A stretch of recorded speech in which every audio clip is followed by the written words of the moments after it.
If you like the video, make sure to like, subscribe, and comment for more videos like this. What is the scariest, most terrifying paranormal encounter or story that has happened to you? Never approach a crying child near a graveyard.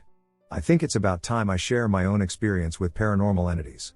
There is a local folklore about the man-eating demons called pishak, ghouls, in our village. It is said that they live in graveyards and eat the flesh of dead humans who didn't live a righteous life. But sometimes they transform into a beautiful woman or a crying child to attract people at night and eat them alive. It's a pretty well-known story, we have been hearing it since childhood. Though I personally didn't believe it. Jinns exist, but they can't hurt humans in normal circumstances. One day I went to see a performance in a neighboring village with my friend Armin, not his real name. By the time the performance ended, it was almost midnight. We started coming back home.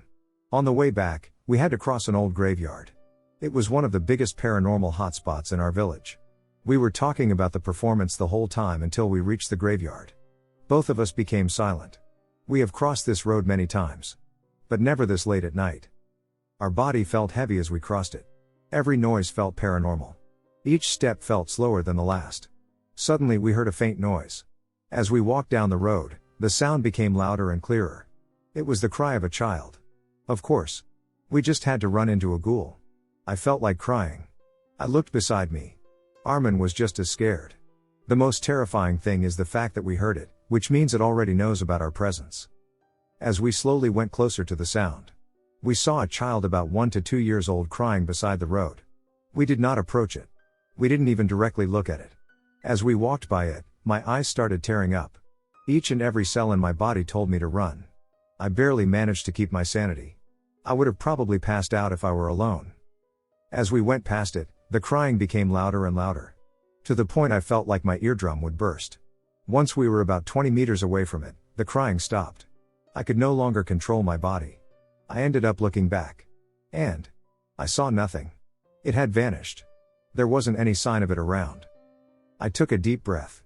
My heart felt lighter. Armin looked at me. He was also relieved. But before we could say a single sentence, we heard a demonic scream. It came from the graveyard. That was the last straw. We ran as fast as we could. I could feel my consciousness slipping away. We did not stop running until we reached our village. There were few people sitting beside a campfire playing cards. The moment we saw them, I became unconscious. I wake up in my grandparents' home. Armin had already woken up. He told them everything. I confirmed his claims. We saw a pishak. We really did. Some believed us and some didn't. I got an earful from my grandmother. Well, it's been 3 years since that incident. We still talk about it when I go back to the village during vacations. I still wonder what would have happened if I had been alone at that time. Maybe I wouldn't be here telling you guys this incident. But one thing is for sure. I'm never using that road at night ever again. Grandma's voice. My grandma passed away last September, and a creepy thing happened when my family and I went back home for Thanksgiving. The Saturday after Thanksgiving, my dad asked me to go over to my grandma's house with him to help look for some papers that are needed for the farm. He is digging through the closet in the basement, and I'm upstairs looking in the closets up there. All of a sudden, we both hear my grandma yelling for help from her bedroom. We both drop what we're doing and run to the main floor of the house. We look at each other, and we both nod to signal the other we both heard my grandma. We both then look at the closed bedroom door and start stepping towards it. As my dad reaches out for the doorknob, we hear my grandma again, but much quieter, almost a whisper from the room. We looked at each other again, gave a duck this look, and we sprinted out of that house. As we turned around in the driveway, I swear I could see my grandma sitting at the kitchen table just staring at us. My sister and brother were hiding in the house, and I was on the hunt for them when I walked into the front hallway to see a pile of folded blankets with an unfolded one on top that appeared to have the exact shape of my brother's body hiding underneath it. I walked over to the stack of blankets quietly and got excited to unmask my brother from his terrible hiding spot. Grabbing hold of the blanket, I ripped it off as swiftly as possible so that I could tag him quickly and he wouldn't get away, but when I pulled up the blanket, no one was there. Just a stack of blankets lay before me. It took me a moment, but when I realized what had happened, I threw the blanket down and ran away as fast as I could. The blankets underneath were folded flat. The stack was not arranged in any way that would portray the shape of a human form. I shouted "Ali Ali oxen free" and waited for my siblings to come out of their hiding. They appeared at the complete opposite end of the house, hiding far from the stack of blankets. When my turn ended, I said nothing about what had happened and continued on with the game. It was my sister's turn to find us. I hid close to my brother because I was still a bit shaken by the whole blanket event. About 15 minutes into hiding, we heard her call. "Ali Ali oxen free," she shouted, and my brother and I came out of hiding. When we found my sister, she asked us where we had been hiding. We explained to her that we were downstairs in the laundry room, and she questioned us again. The entire time? We confirmed it was true, that we had hidden next to each other and hadn't moved the entire round. She began to panic. "Why?" we asked, and she answered with a spooked tone. "I was upstairs, and I thought I heard you guys moving around in the closet in Jeffrey's, our brother's, room, so I knocked on the door and heard a knock back, but when I opened the door, no one was there." Hide and seek has been a spooky game for me ever since this day. Children in the trees. Paramedic here. We had a DOA call to a house. Police were on the way. An elderly man died in the bathroom, happens a lot. We transferred the dead body and stayed to cover. It was pouring outside. A loud, world-blurring kind of rain, but it was otherwise very quiet, and I think that's why we kept thinking we were hearing things in the house. Small feet. My partner went to check in case there was an animal like a cat that would go neglected or anyone else in the home. Found neither. We cleared the scene and were heading back to the truck when the family pulled up. The wife of the man who died, also very old, was in the car. While her daughter went inside, I went over to give my condolences and encourage her to stay put because it was storming. She was a sweet old lady. Extremely calm. Not all there. Our brief conversation died, and I was about to leave because I was getting soaked when she looked right past me and said, "There are children in the trees." I don't know why, maybe it was because she said it so matter-of-factly, but it creeped me out. I turned around to follow her gaze and looked up at the trees. I still remember the way the rain was falling, it suddenly made me feel nauseous. Upon returning to the truck, I encountered a glitch in the locking system, which alternated between locking and unlocking. I finally got in, and we drove off. After some time, the patient compartment lights started flashing. No one was back there. Saw a woman camping, now experiencing things at home. Last weekend my wife and I took our 2 sons out camping along with my oldest son's girlfriend into the woods. We were camping for the full weekend. It was a fun time, but on the last night, I woke up with an urge to go check out our surroundings. I felt uneasy. I woke up and noticed my sons weren't in their tents. I started walking, calling their names, and they were on a trail ahead. They also said they had an urge to come out. My wife and my son's girlfriend were in the tent still. We were a little ways down the trail, and the water was probably half a mile ahead. We kept walking, we were just talking now that we were up. As we got closer to the water, I heard someone talking, very faintly. My sons heard it as well. As we got closer, there was a young woman, maybe late teens or early 20s, very dirty looking, and she was crying. Sitting on the ground next to the water. I told my sons to wait, and I went up to ask her if she was okay. She looked at me, whispered something in another language I couldn't understand, and it was as if I blinked and she was gone. My sons witnessed the whole thing as well. I was shaken up along with my sons, unable to explain what we witnessed. To be honest, I'm a skeptic, and I wasn't even sure what I had witnessed was paranormal even though there was no other way to explain it. We left early the next morning, and there were no signs of anyone else out there with us. I had been having dreams of this girl since I saw her. 2 nights after we got back, the house felt freezing even though the temp was at 75, everyone felt it. Our dog was acting really weird, jumpy, and less friendly. I didn't think anything of it, I didn't even think that it could be paranormal. A few nights after we got back, my wife and I started hearing footsteps in the hallway. Assuming it was the kids, we didn't check at first, then when they didn't stop and it sounded like it was only going up and down the hallway, I checked it out, and no one was there. The footsteps didn't happen for a few more nights, but then later on in the week they happened again. Then Saturday night my son's girlfriend woke up and was screaming because she said she was a young girl staring at my son, her boyfriend, next to his side of the bed and then was gone within seconds. Her description matched what we had seen. I've been searching the area we camped at and finding nothing that matches what we had seen. I've been researching non-stop and have finally come here. Ha. Advice? What was the thing I saw? Last month, I had a daily base where I would go at around 4 p.m. In the woods, my mother allowed me, and she always asked me where I would go. We lived near the woods, so I told her where. When I left the house and walked 2 paths, I got to the main road, walked past a closed restaurant, and past one single house. The woods were sometimes scary since it got dark sooner. I ventured into the woods, a place rarely frequented by people, and this particular day was no exception. I didn't give it any thought and continued walking. I eventually arrived at a grass-eating area for cows, but I never saw any cows there, despite the fact that it was owned by a farmer. I looked across it at a bunch of trees. I saw a light twice, which was strange, but I didn't think anything about it. I turned around and walked back to leave since it was getting dark soon. I heard 3 gunshots and thought they were just hunters. I didn't know if it was hunting season or not. But I continued walking. The woods got so quiet. I started singing so I wouldn't get scared. As soon as I almost got out, I stopped singing and looked to my right. I didn't wear glasses, but I saw something run fast. It looked thin, and it ran like a human. The path across me was far away, but it was icy and wet, so the person should have easily slipped. I got scared and froze watching it. It didn't look like it was wearing clothes. As I saw it running the path and almost getting to me, I ran as fast as I could, saying "Mama" over and over again. I ran home so fast. I was home at 5 p.m. Sometimes, out of fear, I glanced back to ensure I wasn't being followed. Every time I think about it, whatever it was, which I still don't know, it still scares me sometimes. It was extremely thin and pale, and it moved at a rapid pace. Now, every time I go up there, I walk with somebody on the phone. Some paranormal things I've experienced. To start off, I live in an old house that was built around the 1940s, but it's been renovated many times in the past 18 years. There was an older woman who lived here before us, but I'm not exactly sure if she died here. If she did, then that might explain things. The first time I experienced something odd was when I was around 7 to 9 years old, maybe. It was Christmas, and I was lying on the floor in our living room with my family. I looked up and saw a figure staring into the room through the window. Our front door leads to our living room, and we have a light just outside the front door.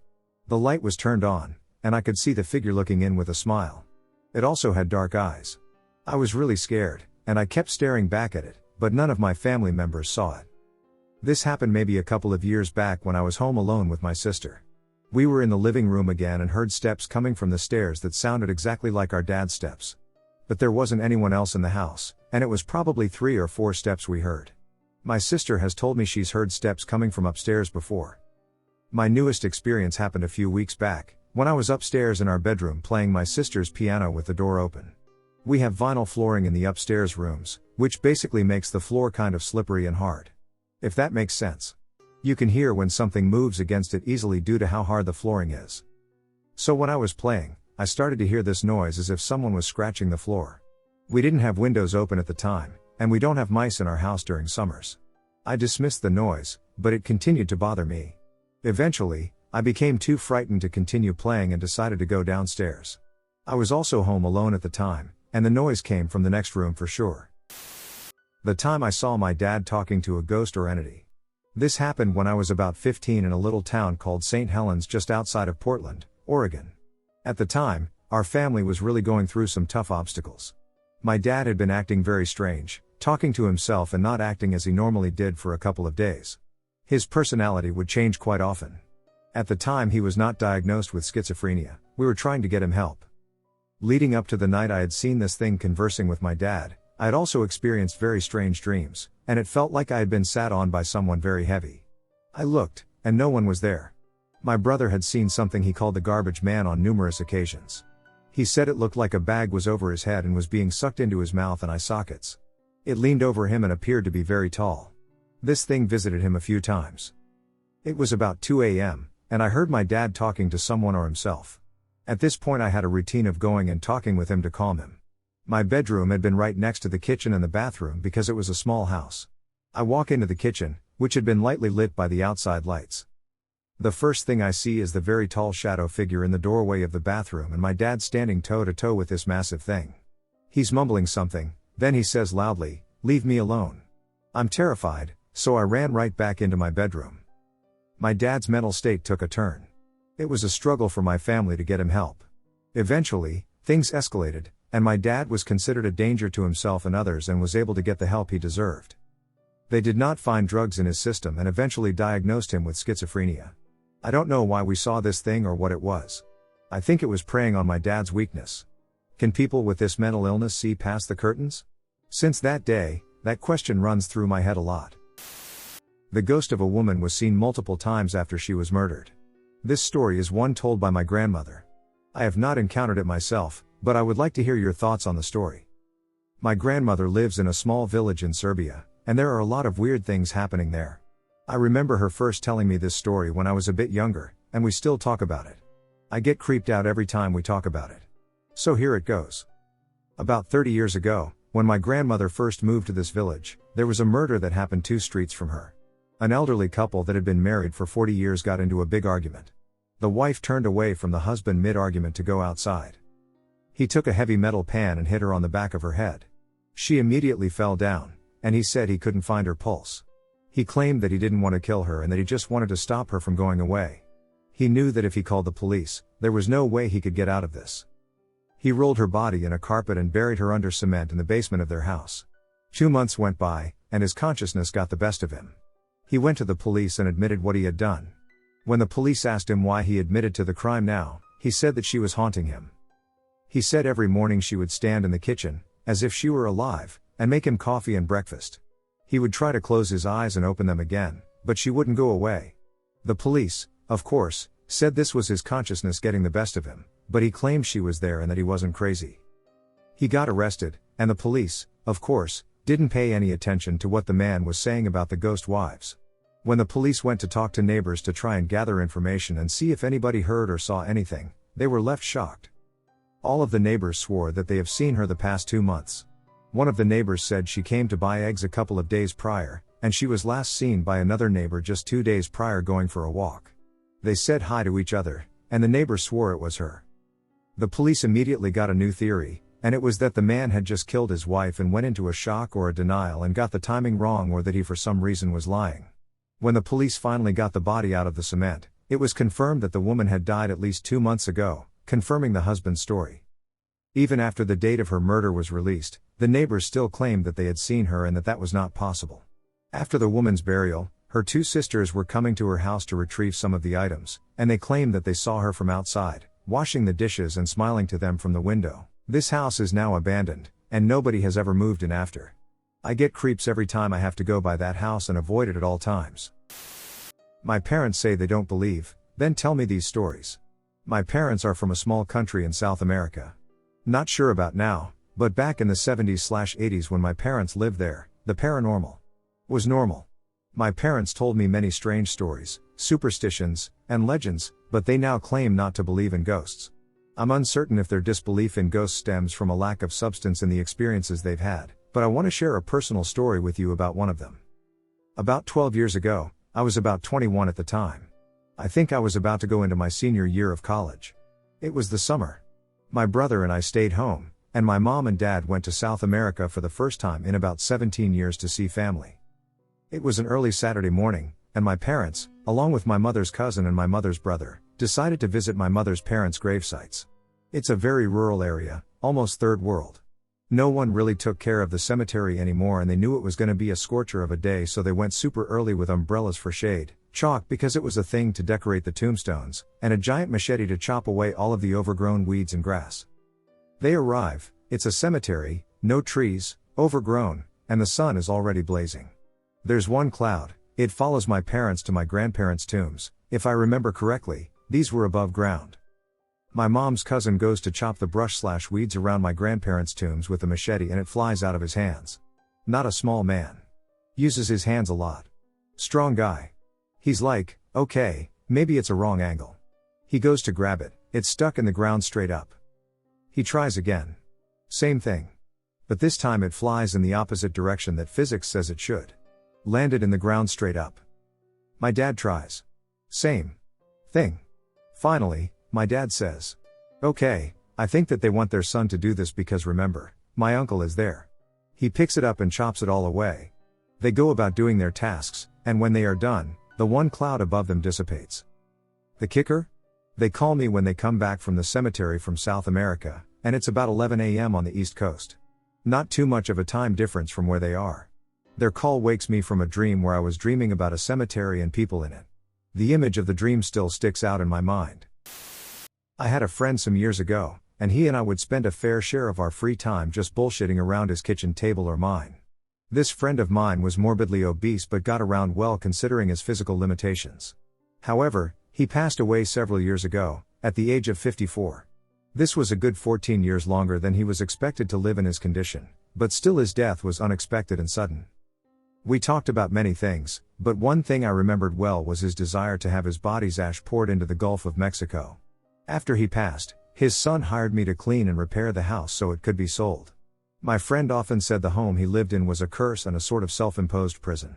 Having bought my first home at 20, I understood exactly what he meant by this. In summary, after removing all the items from the house with the help of a small crew, we found ourselves surrounded by a few random items that piqued the interest of family members, but not enough to warrant their removal for the purpose of painting and spackle. Among the last items in the house was what I had thought was a thick book, maybe a Bible. This item sat by itself on a fireplace mantle and, for some reason, didn't get collected and disposed of when we took the trash out. So one evening I found myself working alone, cleaning floors in the rooms we had finished. At some point I walked to the fireplace to inspect this book, and much to my horror I found it's not a book but the receptacle containing the ashes of my friend. There, left in his prison, not even amongst the items to be picked up.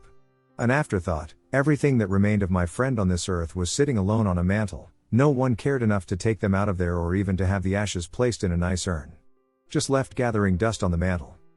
I believe in paranormal experiences. I have personally borne witness to unexplained occurrences, but I have never been frightened by the thought of such things. And this house, I had spent many happy hours there with my friend and was comfortable there. But at that moment, as I stood there in disbelief at what I had found, my friend screamed at me so loud I felt it reverberate throughout my body. This scared the hell out of me, and I ran. I ran so fast I didn't lock the house back up or turn off the lights, I just got the hell out of there. But once in my ragged out junky car I realized what had to be done. I would have to make the 12+ hour trip to the Gulf Coast to give my pal's remains to the ocean, since he had told me this wish many times. I didn't think my vehicle would make the trip, and this was the middle of the pandemic and the most financially difficult time of my life. But I had to do it. The worst part was walking back in that house, which now for the first time felt cold and unwelcoming. We had ourselves an adventure, I can tell you. I and my buddy headed to the beach for the last time together. The ride home seemed lonesome without his remains, which, looking back, is strange in itself. Going down felt oddly like an adventure, not knowing if my old truck was going to give up and having to pinch every dime I had. The way back felt sad, like I had been left behind in a kind of living hell, and the uncertainty that had been exciting before now filled me with dread and fear. It took several years to shake that feeling, and now it's coming back. Shadow in hallway. Me and my parents moved into a new house a couple years ago. There were plenty of strange things that happened in my old house, but when we moved to the woods, all activity ceased. I'm guessing whatever it was didn't follow us. However, my mom bought an old antique trunk from a thrift store, and we think something came with it. It started when she saw a yellow orb floating next to her. Initially I brushed her off, but this was after the knocks on my door, so I wasn't too skeptical. Lights started flickering wildly some nights. One night I was up around 12:30 on my phone and in bed. My door was open because I liked the light from the lamp in the bathroom, which was across the hallway. My bedroom and the bathroom were at the end of the hallway, next to a closet with the washer and dryer. My parents' room was at the opposite end of the hallway, which led into the kitchen. I heard footsteps coming and immediately thought it was my dad going to the bathroom. I sat, waited, and watched for someone to pass by my room, but I don't think I actually saw somebody. Then, the bathroom door closed, not completely shut, I could still see the light, and then opened again moments later. I could have sworn I heard footsteps go further down from the bathroom and into the closet. After a few seconds, I went to my parents to see if they were awake, but they were asleep. I knew they didn't sleepwalk either because their door is very loud, and I didn't hear it open or close. I was spooked for the rest of the night and didn't sleep until 6 a.m. Not the craziest thing that's happened, but it made me sleep with the door closed from now on. My cats hate the thing downstairs. A few years back, I lived in a small house in a really sketchy neighborhood. I mention that because this house was incredibly secured, with bars over the windows and metal bar screen doors. The experience I'm going to share could easily be written off as an intruder looking around, but in this case, that's just not possible. I have tons of stories about this place if you guys are interested in hearing more. I believe in the paranormal, but I consider myself skeptical in the sense that I always try to find a logical explanation before assuming anything paranormal is going on. Some of the experiences I've had at this place, including the one I'm telling here, I have zero logical explanation for. Inside the house were me, my roommate, and my 2 cats. Roommate and I were passed out in our rooms, and around 3 in the morning, I heard this absolutely inhuman sound emanating through the house. Cat 1 was sleeping next to me, and once the noise started, all her hair stood up, and she began to whine. I looked around the house, and Cat 2 wasn't in his normal sleeping spot in the kitchen, and I noticed the basement door was wide open. I checked the locks before going downstairs, and this shriek is still happening every 3 to 5 seconds. Roommate was awake and groggy by this point as well. Once I got downstairs, I saw all of the lights were turned on. There were 4 lights, all of which had light bulb chains that needed to be pulled to turn on. I quickly found the source of the sound. Cat 2 was shrieking at nothing in the corner. I immediately felt sick and like something was really wrong, and I needed to get the duck back upstairs. I grabbed my cat, and he lashed out at me and clawed up my arm right up until I got back in the bedroom, and immediately he calmed down and slept until noon the next day. This cat was essentially feral but never bit me or lashed out like he did that night. It was the only time I'd ever seen him genuinely terrified. Despite the fact I was cut up to all hell, I wasn't mad at him. I felt something truly evil down there, and for the rest of the time living there, neither of my cats would so much as look near that door and would whine near the steps anytime my roommate or I would go down there. My grandma's house is haunted, but we're not allowed to tell her. My grandma's house has always, for as long as I can remember, been a scary place. My dad and aunt and uncle all grew up in the house and had paranormal experiences occur throughout their lives. One example was when my dad and uncle were teenagers. My uncle was walking down the steps and was swinging a towel, as he had just washed his hair. Out of nowhere, my dad, who was standing in the living room at the bottom of the stairs, saw the towel straighten out in front of my uncle as if someone pulled it, and my uncle fell forcefully down the stairs. Now, my grandma hates all things paranormal, especially Ouija boards, and she would often visit gypsies. So it is a big no-no in our family to discuss the paranormal events that occur in her house. 20 years or so ago, my cousins and brothers were playing in the upstairs bedrooms of my grandparents' house. The toys were set up in the room across the hall from them, and they were all in the same bedroom playing a board game. Out of nowhere, a Hot Wheels car, no batteries, no wind-up, just an average Hot Wheels car, slowly exited the room that the toys were in, went across the hall, and into the room where they were all sitting. Needless to say, they were all terrified. Around 8 years ago, my oldest brother moved into the basement of their house. One night when he was home alone, he woke up out of a deep sleep having felt like he was shaken by someone. He stood up and instantly smelled gas. He went upstairs and outside of the house. Later he found out there was a carbon monoxide leak, and if he had not woken up, there's a big chance he could have died in his sleep. Months after that, when my grandparents were away for the weekend, the family decided to try the ghost radar app in their house. We all sat around the phone, and my uncle asked the normal questions, "Is anyone here? Blah blah." Then he asked, "Who used to live in the basement?" At this point my brother had moved out. The ghost radar replied with my brother's full first name, which no one ever calls him. We were shocked. So my uncle asked, "How did you save my brother?" It replied with wake. WTF. He then asked, "What did you save him from?" And it said gas. Brew. Needless to say, we were shocked. The last thing that I'm going to talk about that happens in the house is my grandparents' friend's obituary, who passed away probably 15 years ago, will show up in their kitchen every month or so. They usually say hello to their friend and put the obituary back in the basement where it is supposed to stay. Lol. A little while later it will show back up in the kitchen. Dark, shadowy being lurking at night. Last night, I had an experience I can't fully explain, and for someone like me, who doesn't believe in paranormal things, that's saying something. I'm a rational person, and for me, everything has a logical explanation. It was around 2:30 a.m., dead of night, when I woke up with this strange, eerie feeling that I was being watched. As I blinked myself awake, I saw a shadowy figure sitting at the edge of my bed. The room was pitch black, but I could clearly make out this dark silhouette. What made it even weirder was that my cat, who never sleeps in the bedroom, let alone on the bed, was lying down by my feet. That alone felt off.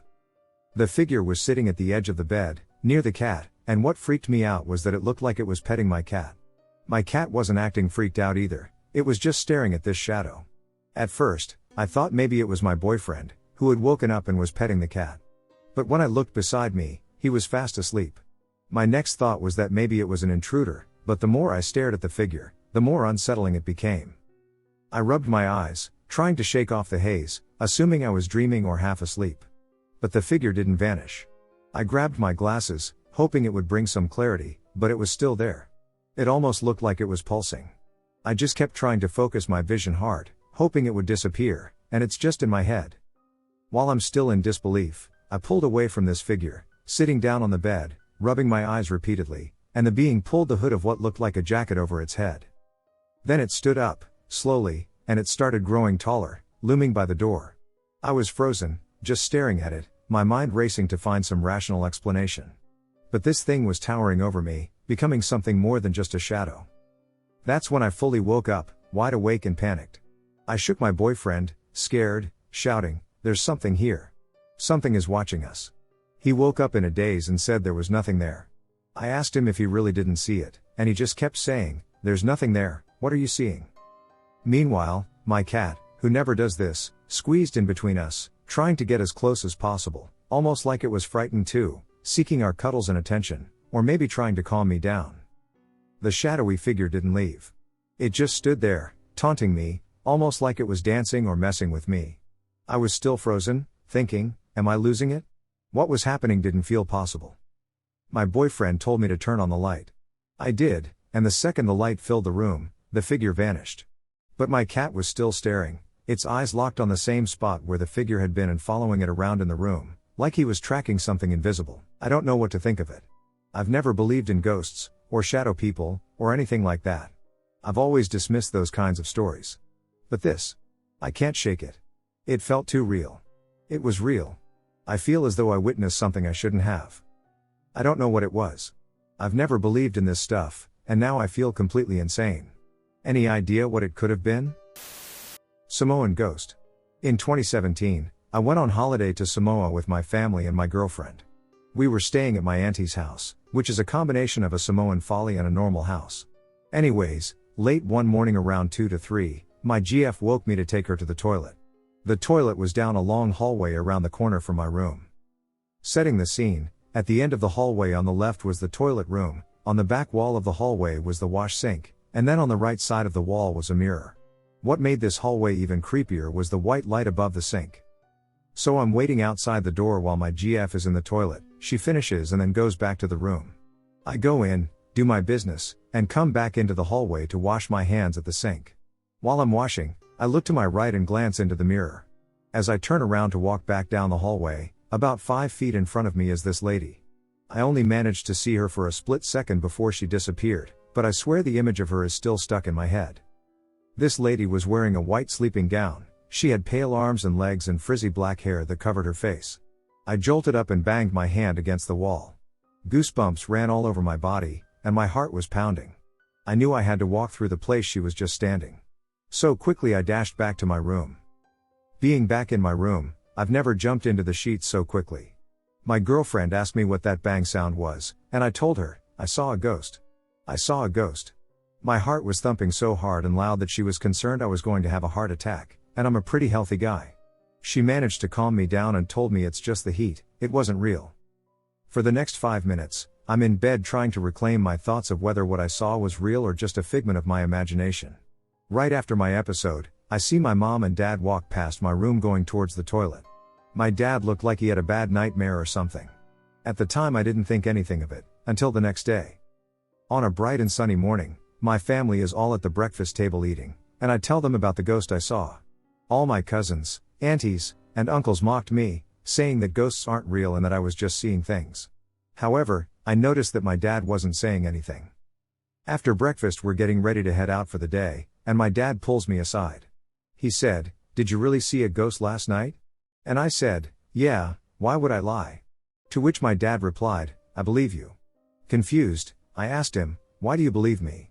His reply shocked me to my core, "Because, son, I saw 3 black shadows standing at the end of my bed." I was never a big believer in ghosts until this day.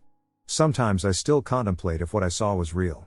Every now and again I ask him to make sure I'm not crazy and that he did actually see a ghost, 3 ghosts, lol.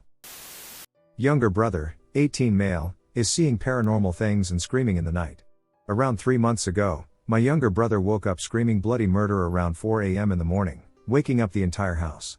After my mother and I came running to see what was happening, he was downstairs crying and screaming that there was a man in his room. After calming down he told us the full story. At first he was dreaming about hands coming from the curtains and reaching out to grab him. After waking up, the hands were still there, but now they were around him on the bed. He shot out of bed screaming, only to be met by a dark figure lurking in the corner of his bedroom. He ran out of his room, down the stairs, and saw my mother standing there. Only my mother and I were just coming out of our rooms to see what all the screaming was about, so that wasn't our mother. My mother and I never saw the figures, only heard the screaming. But my brother swears they were real, and he wasn't dreaming anymore. He did see the realist coming down the stairs, and when he looked back, my mother was gone. He describes it as the scariest thing he has ever seen. Now about a week ago a similar thing happened. Once again there were screams. Not as severe as the first time but still loud enough to wake all of us. My brother was in the hallway crying again. He had seen my deceased dog on her hind legs, with red eyes and satanic symbolism, staring at him. I'm not entirely sure if this was a nightmare this time. My brother is not someone who is easily scared or panicked, so it leaves a horrible taste. My first instincts say it's just dreams and maybe sleep paralysis. I'm not too familiar with paranormal things, so I was hoping to possibly get some pointers here as to what this could be. I'd be lying if I said I have never felt weird in our house, but I never thought much about it. It's just an ordinary Dutch family house with no prior history of paranormal activity. Ghost is telling me to go to bed. I've always been a believer in the paranormal and always will be. I grew up in a house I and my sisters believed to be haunted. We all had our own, but similar, experiences. My parents are also believers but always denied or tried to debunk any stories we told them. In elementary/middle school, I would frequently hear tapping on the ceiling light. It only happened late at night, and no one else ever heard it. I was never scared of the noise and eventually realized it must have been telling me to go to sleep, as it would only happen if I stayed up past my bedtime. It wouldn't happen every night, but enough that it became a pattern almost. I named the ghost Mary because it started around the same time I learned about Bloody Mary. I grew to be comforted by her and would listen when I heard the taps and go to sleep. It would even happen when I moved rooms but stopped once I moved into the basement bedroom. We also believe that there is a not so nice spirit in the basement, nothing harmful, but more of a trickster. I think about Mary a lot and wonder about her. Sometimes I still sleep in the room when I visit my parents but have never heard the taps again. Either whatever was in the basement scared her off or she found peace and moved on. Either way, I miss her a lot. I've also had things disappear, a pillow thrown at my face from across my room, and my name being called when I'm home alone. I and my sisters have all had the same experience of footsteps following us up the stairs from the basement, and I've seen shadow figures clear as day. Most of the activity seemed to be contained to either my old bedroom or the basement. The house was built in the 1950s, and we are the third family to live there, with no reports of deaths on the property, so I always wonder where these spirits came from. Does anyone know what this could be? I recently moved in with my best friend and her family. I knew her house had some weird activity before, and I've always grown up around it, so it didn't bother me. Although lately it's been getting pretty bad, but I'm not sure. We've been seeing this thing outside, and it doesn't really do anything other than make noise. The worst thing it did was shake the camper and poke my best friend's ex-boyfriend in the back when he was lying down on the porch. Recently we've been seeing odd things, like the first thing. A chunk of meat wrapped in newspaper was left on the porch while we were still out there. We were hanging out in the hunting blind, so we would have heard someone come up the steps or seen them walk by through the holes in the tent. It's winter, the meat wasn't frozen, and it was clearly fresh, and it wasn't there when we walked by the first time. Then after that, we had a friend over, and we were in the hunting blind again. We heard footsteps. At first, my best friend had her hand out of one of the holes, and something grabbed her hand. I brushed it off and reassured her it had to have been something else. At first I said it was a big bug or she touched something else. We heard footsteps, but no one was out there with us. Later we all heard a man's voice. We all heard a different voice. I heard my best friend's dad, my best friend heard our friend who was silently staring at us, and he heard just some guy. I yelled out to Dad that we could hear him and insisted that he was going to jump out any minute. It didn't happen. We sat in silence and stared at each other, and then we all heard a man's voice whispering directly next to us. None of us were talking or even had our mouths open. We started freaking out at that point. We looked outside one of the tent holes to see the porch, and no one was there. The porch light turned on. We had to ask our guy friend to literally jump up and down just to get the light to turn on. It's really old, and I know over the years it's been harder and harder to turn it on. We packed up our stuff in the tent and immediately went back inside. About 2 days ago we found these large, and I mean large, footprints by me and my best friend's bedroom window. We share a room at the moment and don't have a curtain anymore. There was only one set directly in front of the window. They weren't there originally when we walked by to get to the hunting blind. They were long and thinner. They weren't like, I don't know, naked footprints? It was just shoe prints without actually any detail. We brushed it off and just went inside, Also, we just said we need to get a new curtain as soon as possible. Things have always been happening, but they've never been this consistent unless something really bad was about to happen. I will likely update this, and usually only its little things would happen, like hearing the cats when they're asleep next to us or something, or just footsteps and knocks outside. Even tonight we heard 3 knocks on the window or something. Does anyone know what this could be? Multiple people have seen a creature around our house, including me. The best way I can describe it is it's pale with human skin, and it looks like it has large animal bones forced into human skin. I don't believe in skinwalkers, and I think it could be paranormal. We also see lights outside. It seems like it has the potential to be dangerous too, but I'm not sure. Another thing that happened was me and my roommate were messing with a Ouija board. I don't believe they actually work. I was just joking around, had it spell out something stupid, then tossed it off the bed to mimic a ghost throwing it. I never said goodbye. Later that night, I very clearly saw a little boy run into our aunt's room. I just ignored it and went outside to tell my best friend what happened. I've seen a little boy spirit before, but that was when I used to live with my parents, so I don't know if it's connected. Quick update, it could be getting bad because we make fun of it a lot, and then we get shocked when something happens directly afterward. Another update, I saw it again. It was standing outside the window. It's never done that before, and it was standing this time. I only saw its silhouette, and it didn't go away no matter how long I stared at it. It was tall, definitely 6 feet something. It had long arms and longish fingers. I saw it put its hand in front of the window while I was trying to call my friend. Then not long after it tapped on the window, it did the 3 taps again.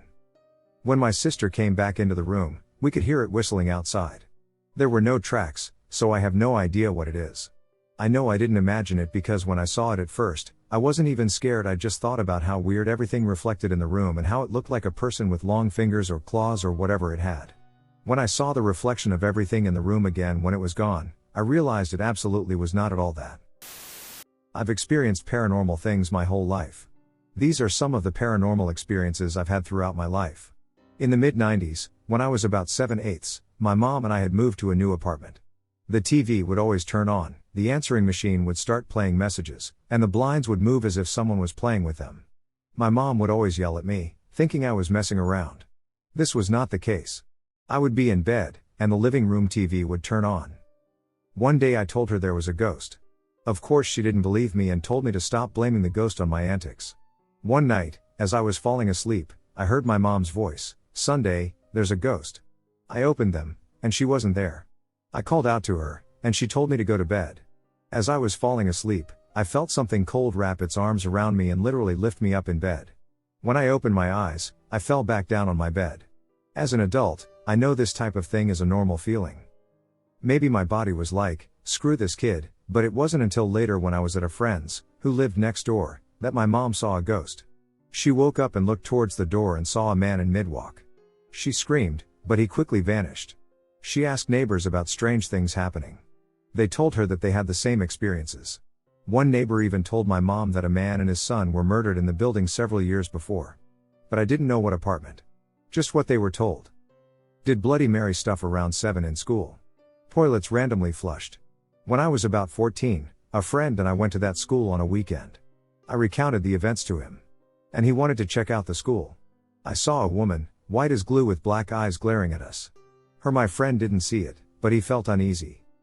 I grew up going to a summer camp in Southern California. Telling us ghost stories was a no-no. But it wasn't until I became a volunteer that I started experiencing weird things. I was 17, and I woke up early. I was sitting in my bed reading, waiting for it to be 7 so everyone could wake up. My bed was next to the doors that led to the bathrooms and the hallway to the connected cabin. Our area, we kept the door open all night. There was another door that led to the outside. My bunk was next to the door and I was on the top. I heard a toilet flush. No one from my cabin had left. 1. The floors creaked, even when you tiptoed. 2. The bathroom doors never opened. I told one of the other volunteers that I went there with as a camper. She asked if it was my first time experiencing something because she always had.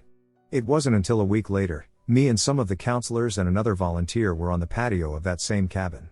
Across the way was the dining room. We heard chairs dragging and what sounded like tables being set up.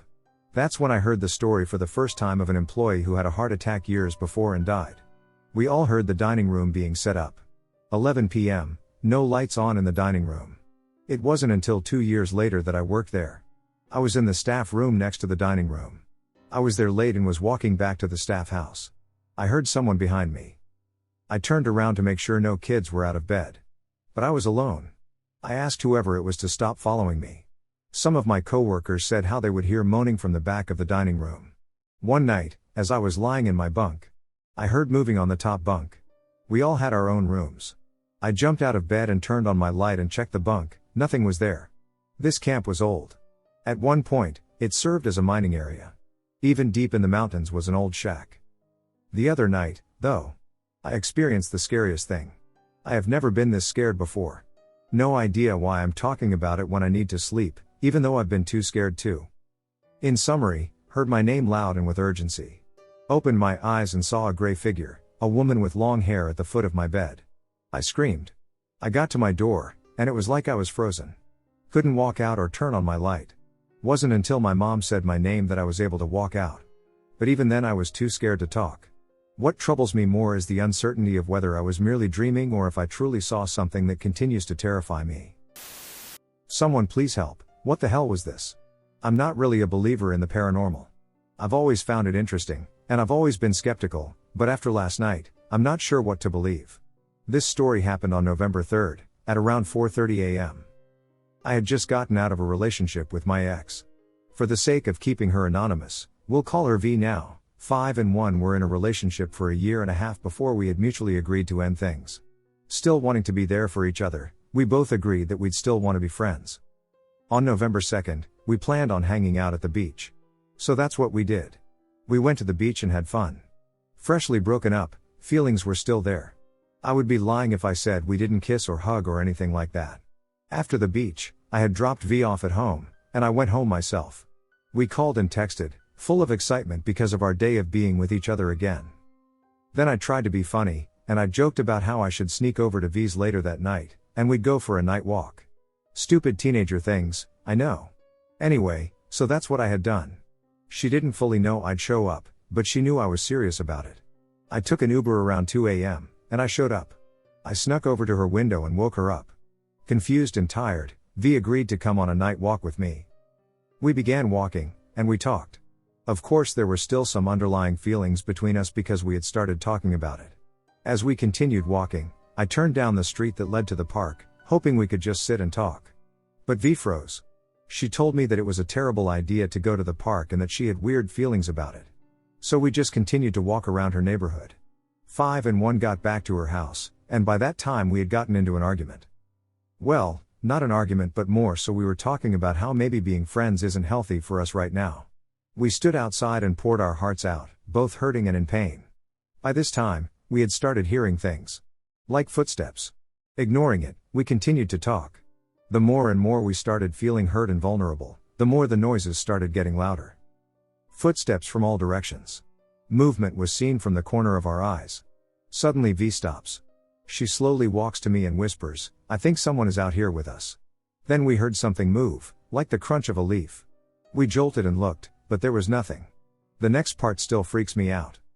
After hearing that sound, we began to hear this noise. Like music. It was not music. Maybe it could have been in a different language in a different genre I have never heard of, but this was not music. It sounded like an imitation of it. I turned to V, and the look on her face was full of fear. She hugged me, and this feeling was nothing like I've felt before. Absolute dread, it was sickening to my stomach, as if her hug made me disgusted, and I felt trapped in the hug. V let go, and we both knew what to do. She ran back to the side of her house, where her window was, and I followed. The music got louder. I couldn't think straight. All I could feel was dread. As the music got closer, I told V to get down. This part of the story is the one I need answers from. I pulled out my small pocket knife, and I told V to call the police. The music was getting louder. It was like it was an itch or an urge, something was pulling me to it. Something in my brain was telling me to go to the noise, but I fought it. It was so loud, like it was filling up my brain. And I couldn't think anymore. The only thing I knew to do was keep V safe. The music sounded like it was only a couple yards away from us. Something was there. I began to tell V to call the police. She pulled out her phone and froze. I kept repeating myself, but she wouldn't cooperate. The music got closer, and I couldn't hear anything. V began to dial 911, and she stopped. V turned her phone off and put it down. In that moment, I felt like it was over. The noise was getting closer, my brain wouldn't think. I felt so scared and weak. I knew what needed to happen. If it was going to approach us, I knew V was going to be kept safe. This instinctual feeling came out of me. I don't even know if I was controlling myself. I grabbed V's hand and I said, "You need to call the police. Now." And it looked like she had woken up from a trance. V opened her phone and dialed the police. Then it stopped. The noise stopped, and the feeling went away. The rest of the morning was a blur. We tried to describe what happened to the police, but of course they didn't believe us. I called an Uber, and I helped her back into her window. I went back home, and we called. We tried to gather our thoughts, and we came up with some explanations. It's later in the day, and I'm still shaken up. The following takes place in rural Oklahoma. It was after 11:30 p.m. when my brother finally got off work and began his 40-minute drive home. The moon was about half full, making it easy to spot deer and other wildlife on or near the roadway. As he was coming around a curve about halfway home, he noticed something crossing the road just up ahead. He thought it was either a wild hog or a small cow, so he began to slow down. As he neared the animal, it stopped and looked towards him. His headlight beams revealed a human-like face with reflective eyes. The creature moved quickly across his path. He said its skin was gray and loose.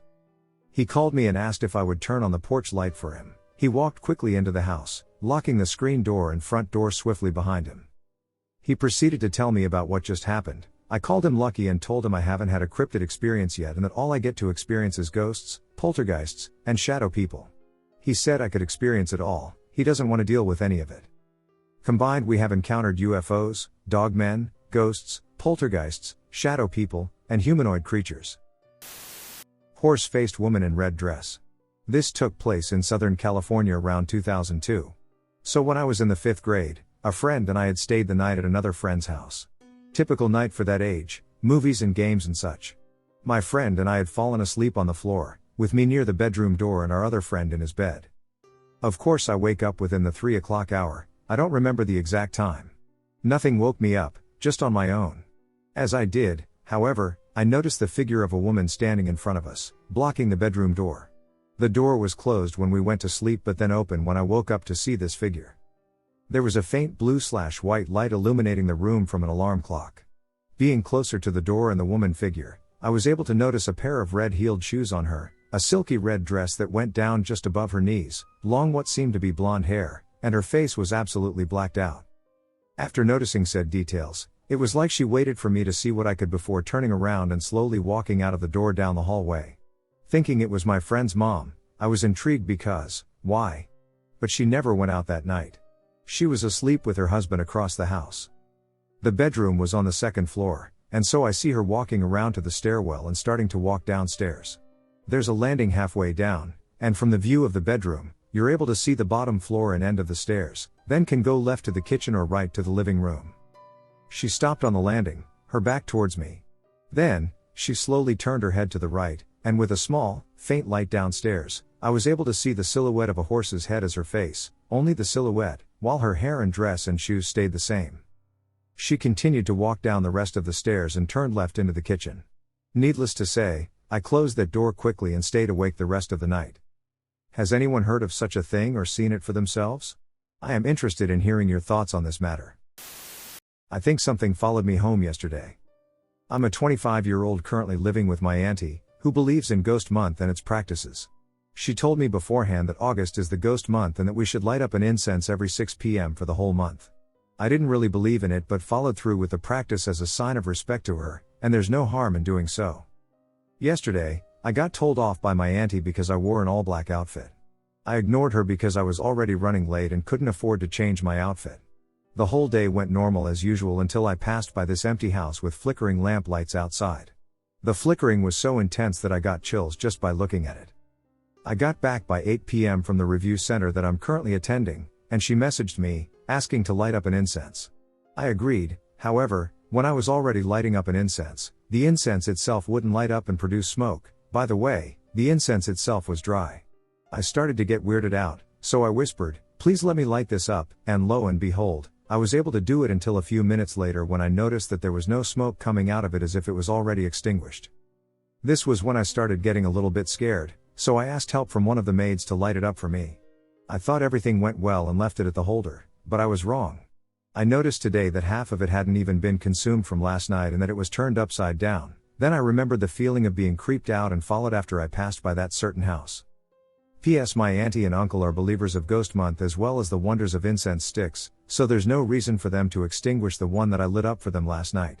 Also, my cousins are grown-ups, they have a world of their own and wouldn't even touch those incense sticks. The maids don't even know what those are for except that they make the house smell good. Also, I already asked the maids if they touched the incense after I left it there, and they said no. I, a 28-year-old female, went to boarding school at 11 years old. It is a professional ballet school in Hertfordshire, England, housed in a huge mansion. I won't say the name of the school explicitly here, but a quick Google of Tring Park Mansion and you'll be able to see the building and its grounds.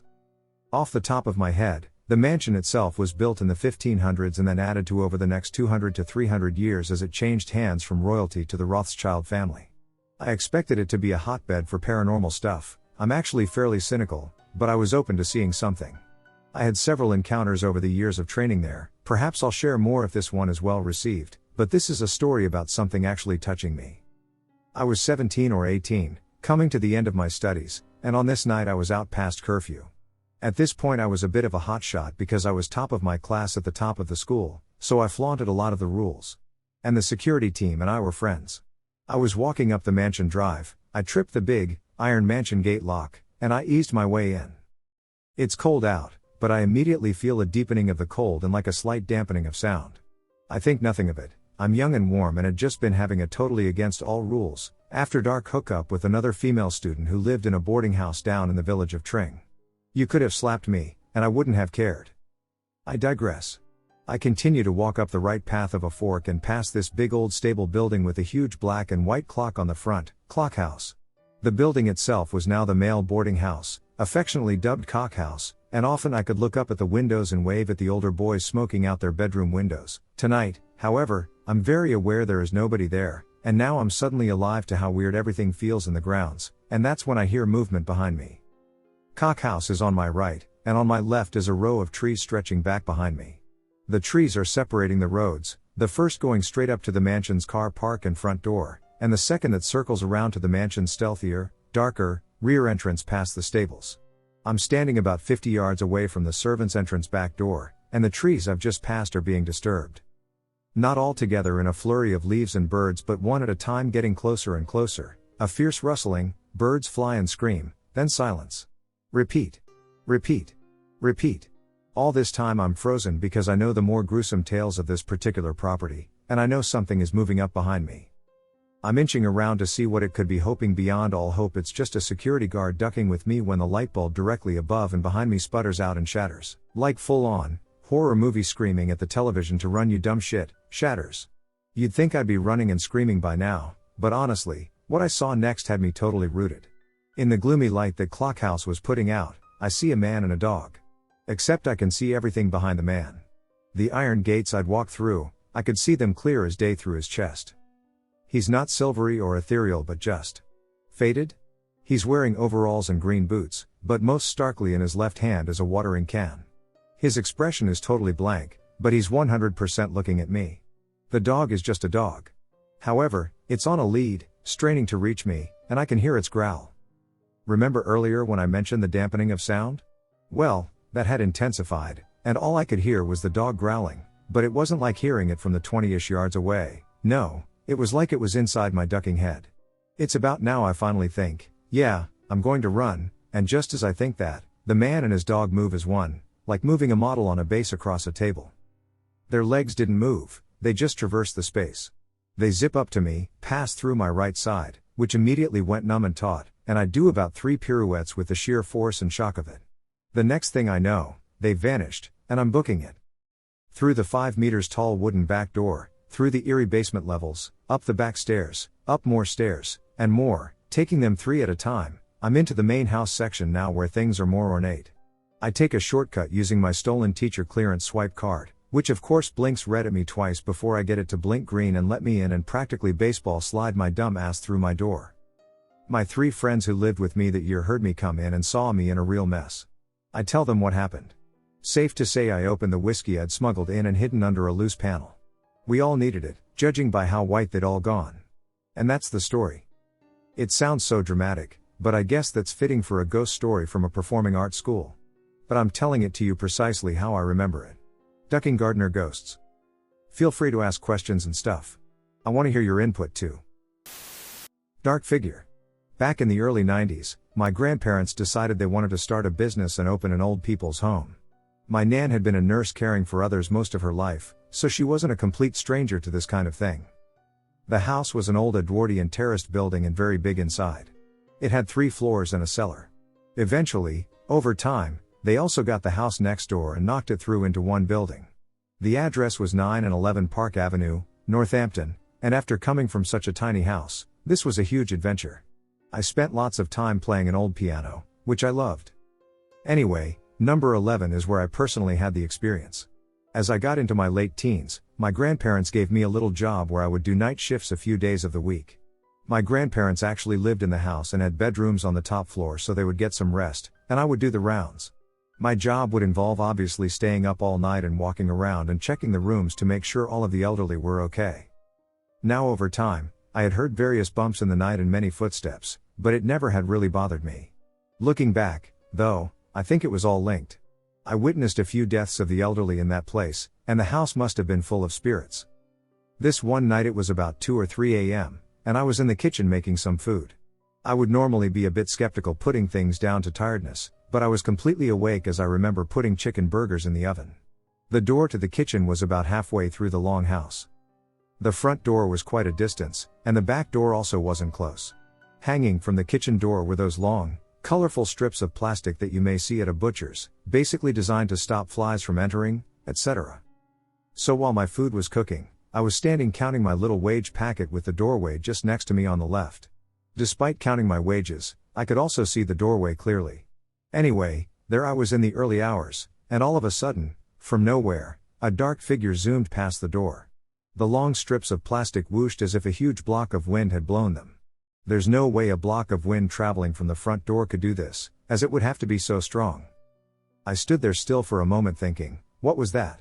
It wasn't unusual for my grandparents to wake up and come down to check on me. But I must say there had never been a time that they just ignored me. They would always ask if I was okay. So I stood there surprised and then popped my head out the door, but nobody was there. It couldn't have been any of the old people, as they walked so slowly and with Zimmer frames, so even if I had left 5 minutes later, I still would have caught up with them. I walked around the bottom floor and then continued to the top, where I found my grandparents fast asleep. At this moment I panicked and jumped down all the stairs as fast as I could. I got to the living room and just sat there with my hand covering my face to the doorway in case it came back. I didn't see a face, but this fast, dark object was certainly strange. I would write it off as my own imagination, but the fact that the strips of plastic whooshed at the same time tied it all together. The next morning, I told my nan, and she didn't seem surprised at all. She said she often saw things and something about an old lady that wasn't one of the residents. My instinct is that the dark figure was male, but I know I can't confirm this. I'd love so much to go back and investigate that house and see if any following owners had any experiences. Funny enough, I still continue to have dreams about that place. It's forever in my mind. Something tried to share my bed with me. In March 2023, I moved states with my boyfriend for his job. We had been together about 5 years at this time. We moved once before for his job, but this was a bigger move because we moved out of our home state. We moved from a very small town to a big city. The move was 8 hours from our old place to the new one. It happened within a month, so we didn't have a chance to go to the big city and check out the location or area we were going to be living in. I picked us out a place that was within 10 minutes from his new job since he wanted a short commute and to see what the local market of his job would be. We knew right away that we were only going to live out this year's lease at this place. Between the management, the neighbors, the community, and the buildings, it was 0 out of 5 stars if that's possible. I have stories of just real-life events, fires in the building, traffickers, etc., but this is going to be another paranormal story. About 3 months into living here, an eerie vibe presented itself. My boyfriend said he hated our half bathroom in our bedroom. To be fair, it is just a closet turned into a powder room, so it is kind of weird. He said he got a weird vibe from it, and it made him uncomfortable. I am not only psychic but also very empathic, and at this time I couldn't discern what was the human emotion of my neighbors and what was spiritual energy from a ghost or something. But I definitely felt the heaviness of this building that was built in the 70s. The first time this happened, I was home alone. I was sitting on my bed messaging my friend about some work she was paying me to do. I always slept on the right side of the bed, so I'd sit there, too. We have a memory foam mattress so you sink into the bed when you sit or lie on it. As I was messaging, I felt a coldness go over me and my goosebumps appeared. It wasn't a breeze, it was more like a sudden chill, kind of like what happens when you really have to pee but you haven't been able to get to a bathroom. After the chill, right next to me in the center of the bed, there was a press onto the bed. It felt as though someone was standing over me.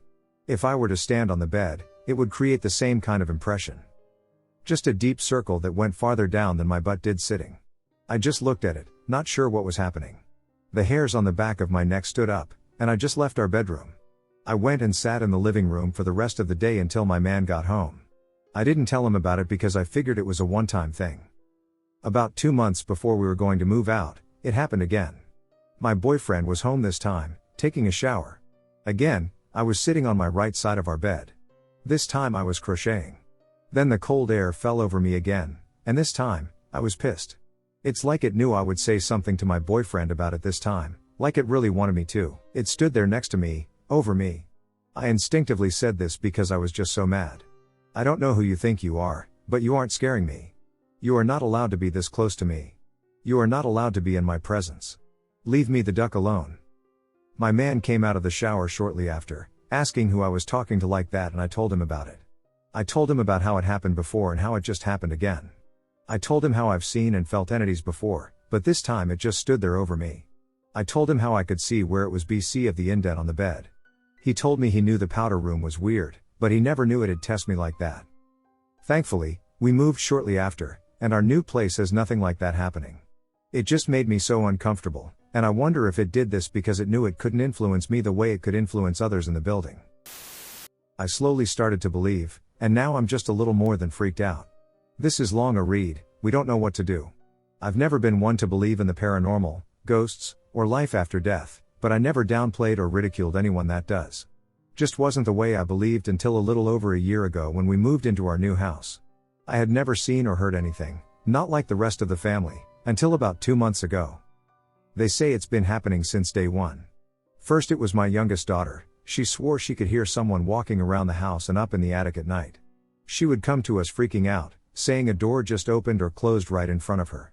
I always explained it away as a draft, and the sounds she heard were just the house adjusting to the temperature changes, to which she would become upset that we didn't believe her.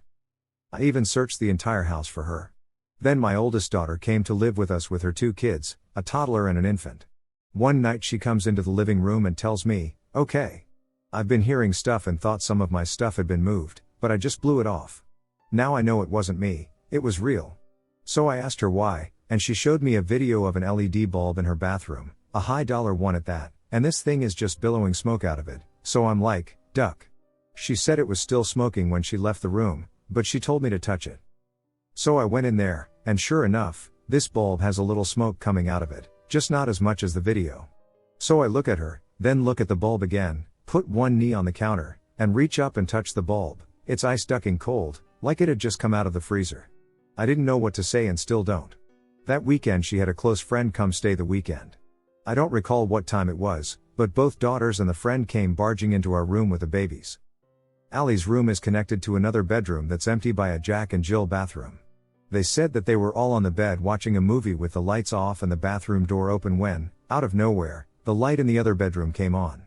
A few seconds go by, and it goes off, so they just thought it was me. Then it comes back on, then off, on, off, on, off until it was turning on and off very quickly. Now I know that light never gets turned on because no one has a reason to be in there, but when I got out of bed to go check, sure enough the lights were on. I'm kind of raising an eyebrow now. A couple of weeks later, she sends me a text saying, "Ha ha, Dad, very funny." So I'm like, for what? We both love peanut M&Ms, and she has a big jar on her dresser. I'll sneak in from time to time and steal a handful.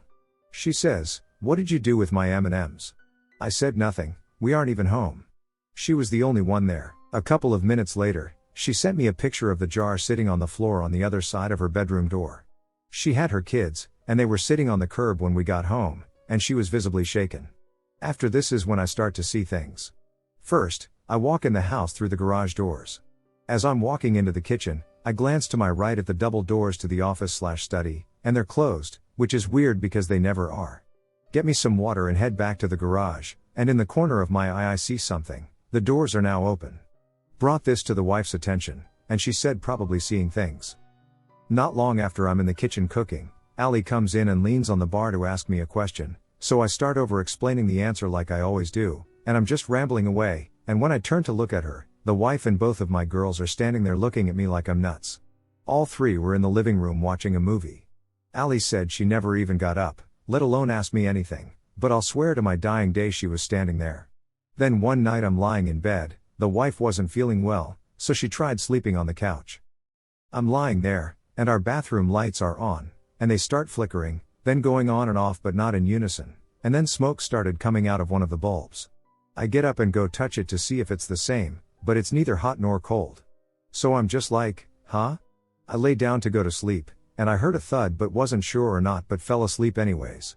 The next morning I get up for work, go to use the bathroom, and our shower towels are on the floor along with the hook.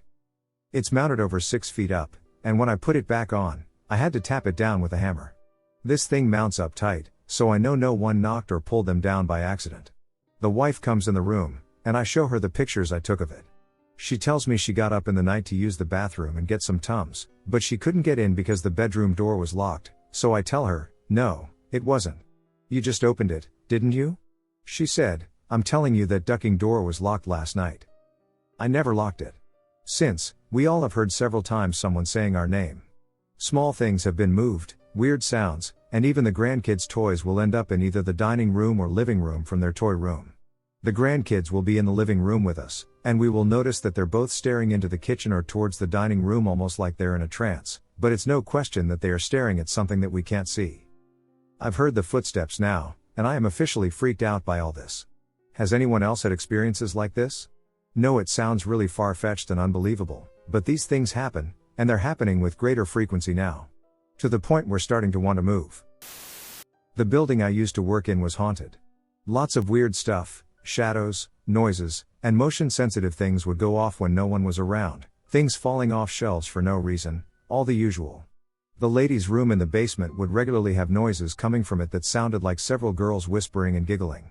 If you stood outside the door, you would feel like you could almost make out what they were saying but couldn't quite understand it. The noise would stop if you went into the bathroom and wouldn't happen again until another night. There was also a creepy, emaciated old man who would stand behind my car, blocking me from backing up. He was only visible in the rearview mirror. If I turned around to look at him, he wouldn't be there. It didn't matter where in the lot I parked, he would still show up. It got so bad I stopped looking in my mirror before backing up. But the worst one was a night that a coworker and I were the last two to leave and were locking up. I went to leave a note on the receptionist's desk for her for the morning, and while I was writing it, I noticed on her phone system screen it showed a phone in the basement call center was just picked up. It then showed it dialed another extension in the call center, and that extension started blinking, showing it was ringing. The second extension was then picked up. At that point I wondered if someone was still in the call center, so I used the call monitor to listen in on the call. What we heard was a weird, raspy noise that sounded like a mix of heavy breathing and a really slow burp. It went on for several seconds and then stopped. Then the phone system showed one extension hung up and then the other.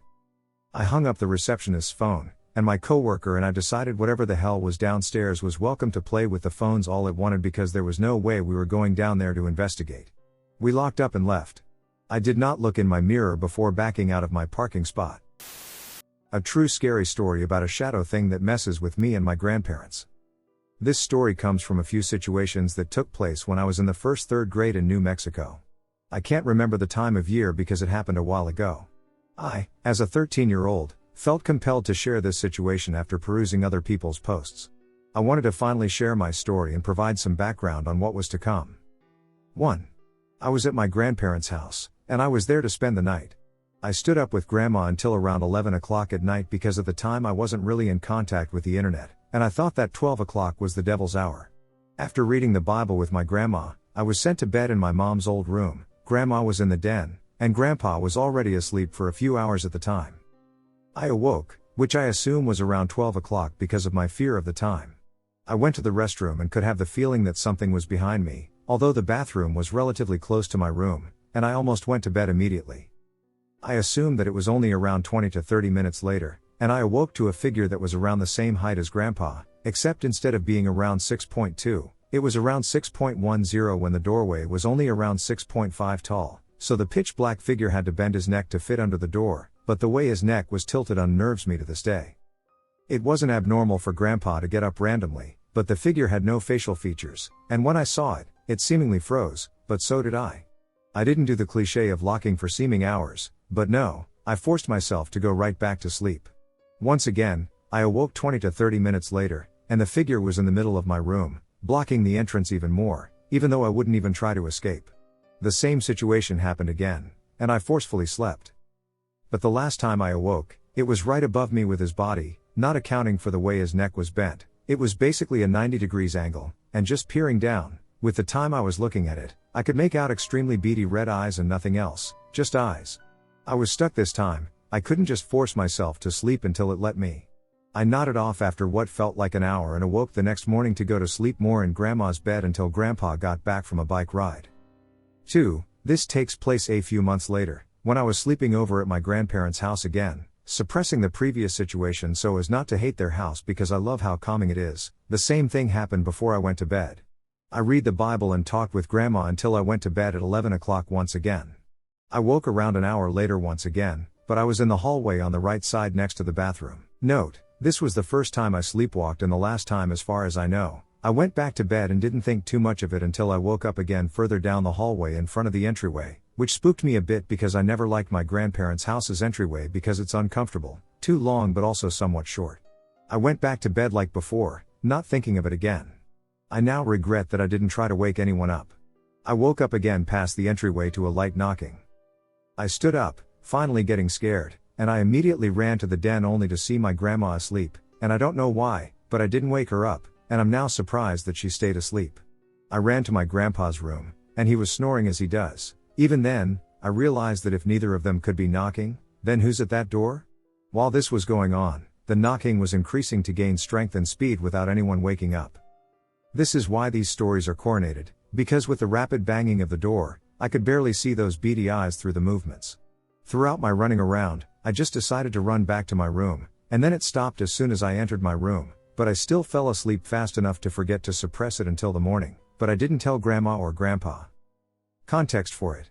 I asked Grandma a few years later early in the day, asking if she had ever come across something paranormal. This was after I was exposed to the internet but not after I came across some things on here, and she described something that related to what happened to me, a large dark figure, but she described it as a trickster, an entity that hid things from her and messed with her.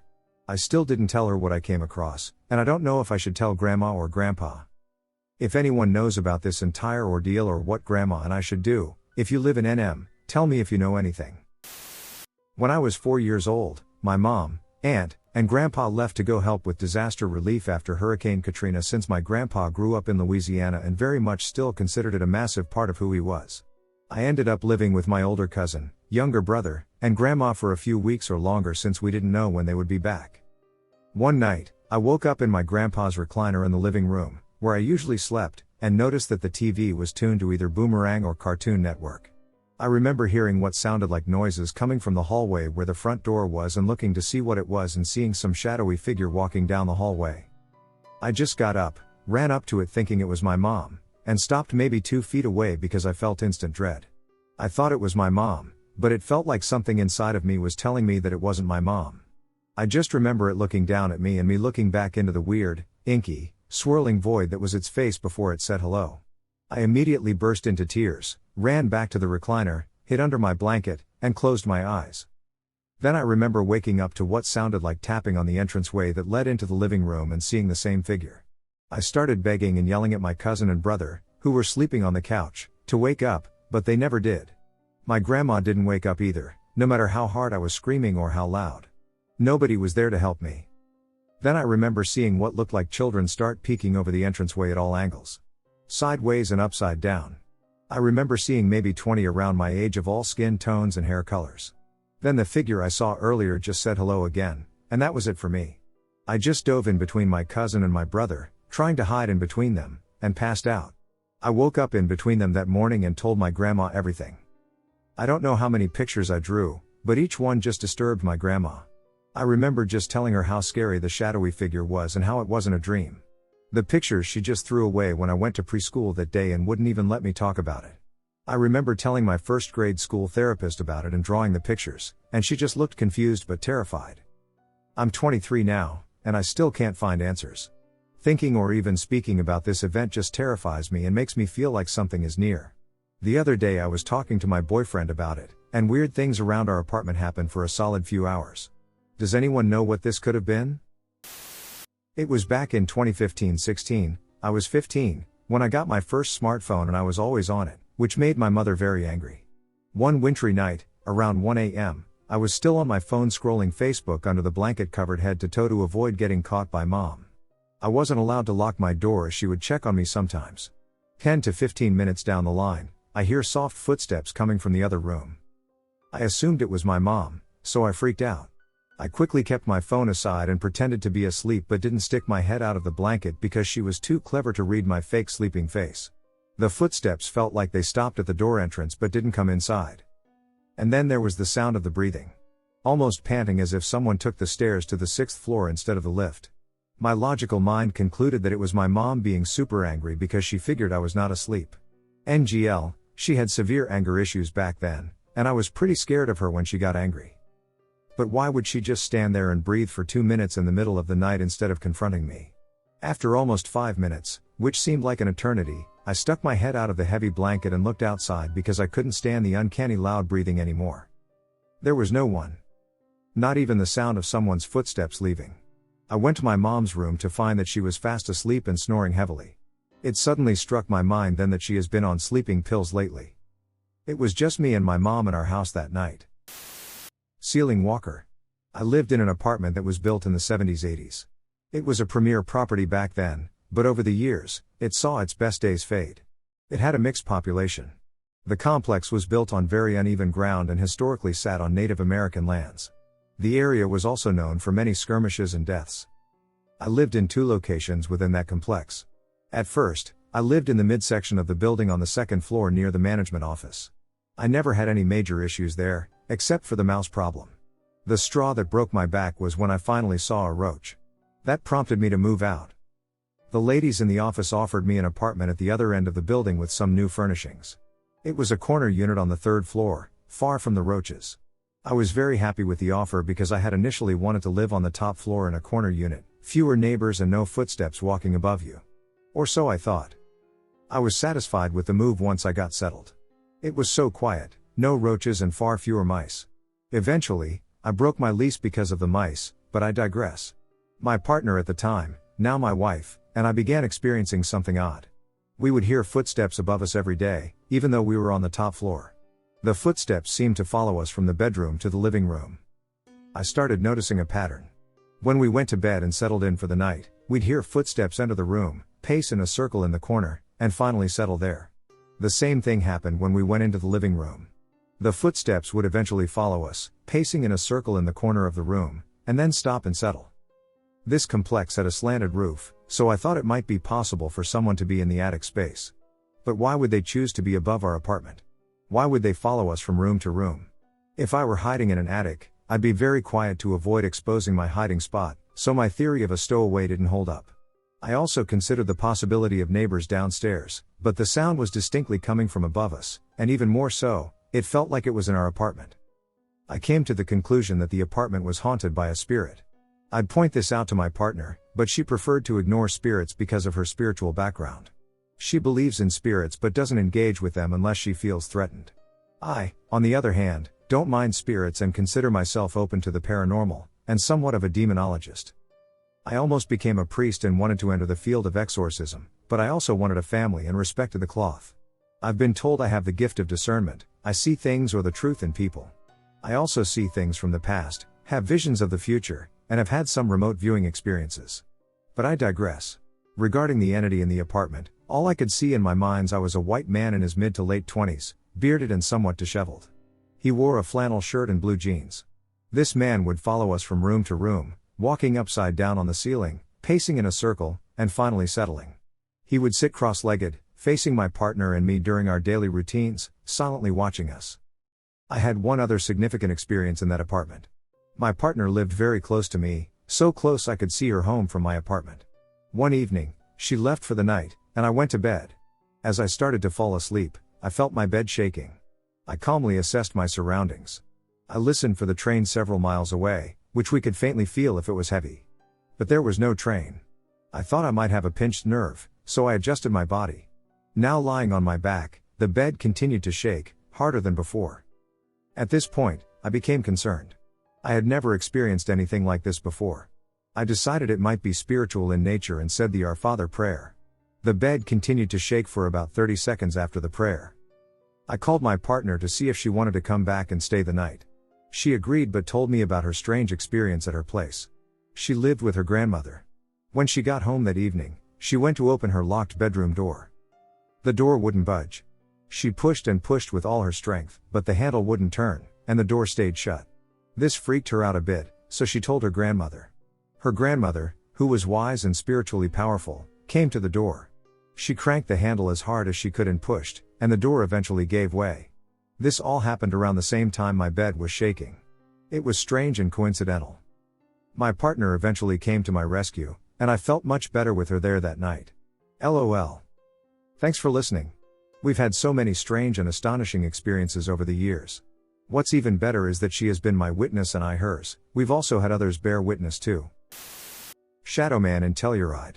I've always been curious about ghosts, but am a healthy skeptic and knew that if there really is something to it, I'd never be convinced unless it actually happened to me. It wasn't until my 30s that I had an experience, and it was 100% unequivocal. On an annual trip to Telluride, we were staying in a very nice condo in Mountain Village, right beside the Chandala. In the past we'd stayed at our friend's place, but because there were more in our group this time, she had arranged for us to also have the neighbor's condo next door. So we all spread out over the two condos next to each other. The building is rustic in style with high-end finishes. It is very comfortable. The additional space was equally beautiful and well furnished. Our group started settling in. My husband and I were offered the master bedroom in the second condo. As we brought in our luggage, I immediately noticed a difference between our room and the rest of the space. It was more of a visual difference than a feeling. The large room was furnished with a king-size bed, but conspicuously, the only thing on the expansive wall above the bed was a small, probably 8-inch tall, wooden cross. The item was way too small in scale for the wall. Every other wall of the condo was hung with art and the usual decor pieces, so I noticed the difference right away. I think I pointed it out to my husband because it was an odd choice. As we unpacked, I looked for a place to store my suitcase and saw that our bed was actually built into the floor. Instead of space under the bed, it was a locked owner's compartment. Slightly unusual but a creative use of space. I joked to my husband that it's a great place to keep your skis. Or hide a body. That first night we all got settled. We shared a bathroom with other friends who slept in a second bedroom with built-in bunks. We hung out in the common area and stayed up late playing games and drinking wine. The next morning we were shocked to wake up to one of our friends holding a washcloth to her face. It was soaked with blood. In the early hours she'd apparently gotten up to use the bathroom and somehow slipped and hit her forehead on the sharp corner of a baseboard. My husband took her immediately to an urgent care where they called in a surgeon to stitch her up. We blamed her fall on wearing socks on wood floors plus a late night, but she joked that someone must have pushed her. We had an amazing day skiing and exploring the village afterwards. Everyone was tired, so we were in bed before midnight. My husband was already asleep next to me. The room was dark except for my phone screen and a little light shining through the blinds from the lift outside. I had just put my phone down and closed my eyes when I heard a sound, a metallic clicking.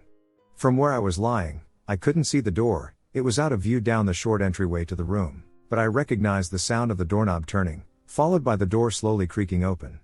My immediate thought was that one of our friends was coming to get us up for drinking games, so I held still and kept silent, planning to pretend to be asleep.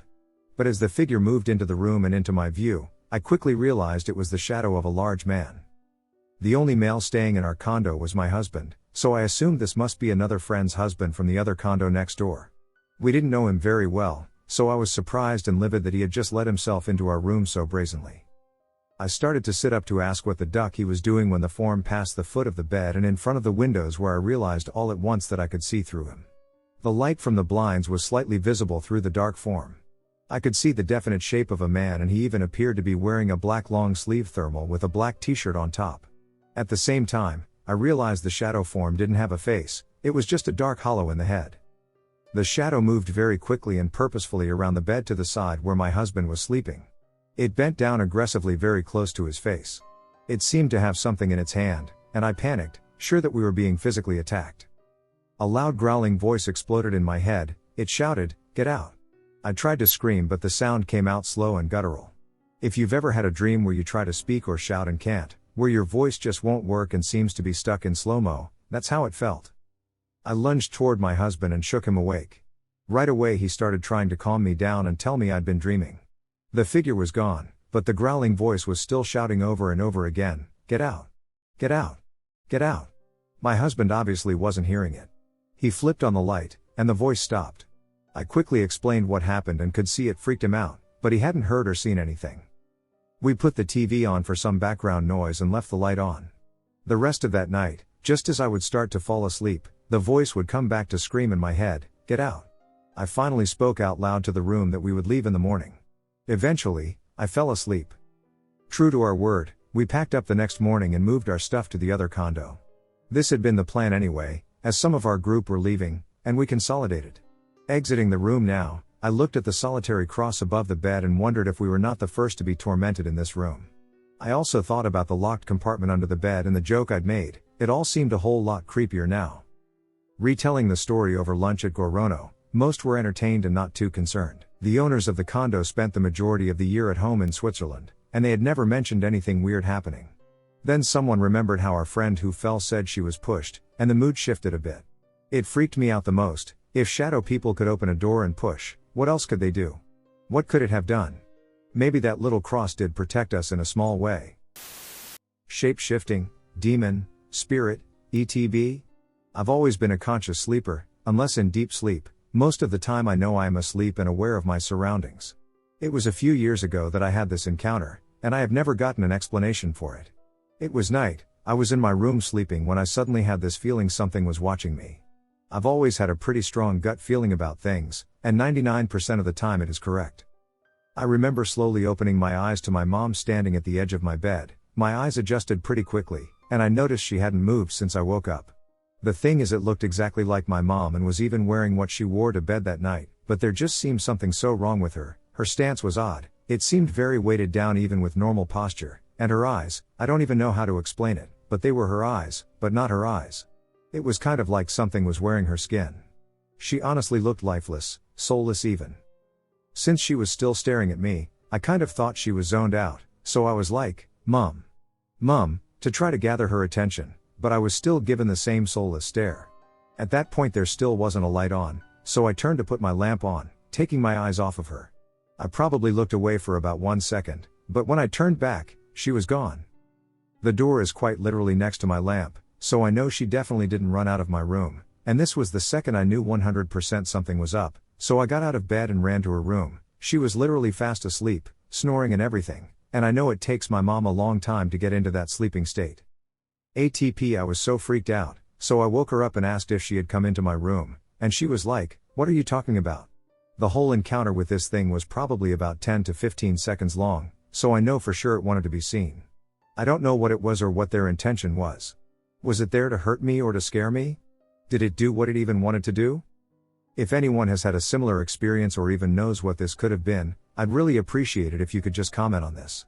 This is my first one, so I'd really love it if someone could maybe try and give their explanation of what it could have been.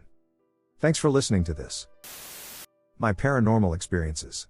I was asked a couple of times to expand on my paranormal encounters, so I decided I would put my story together in order as best as I can remember. None of these stories are fictional or exaggerated.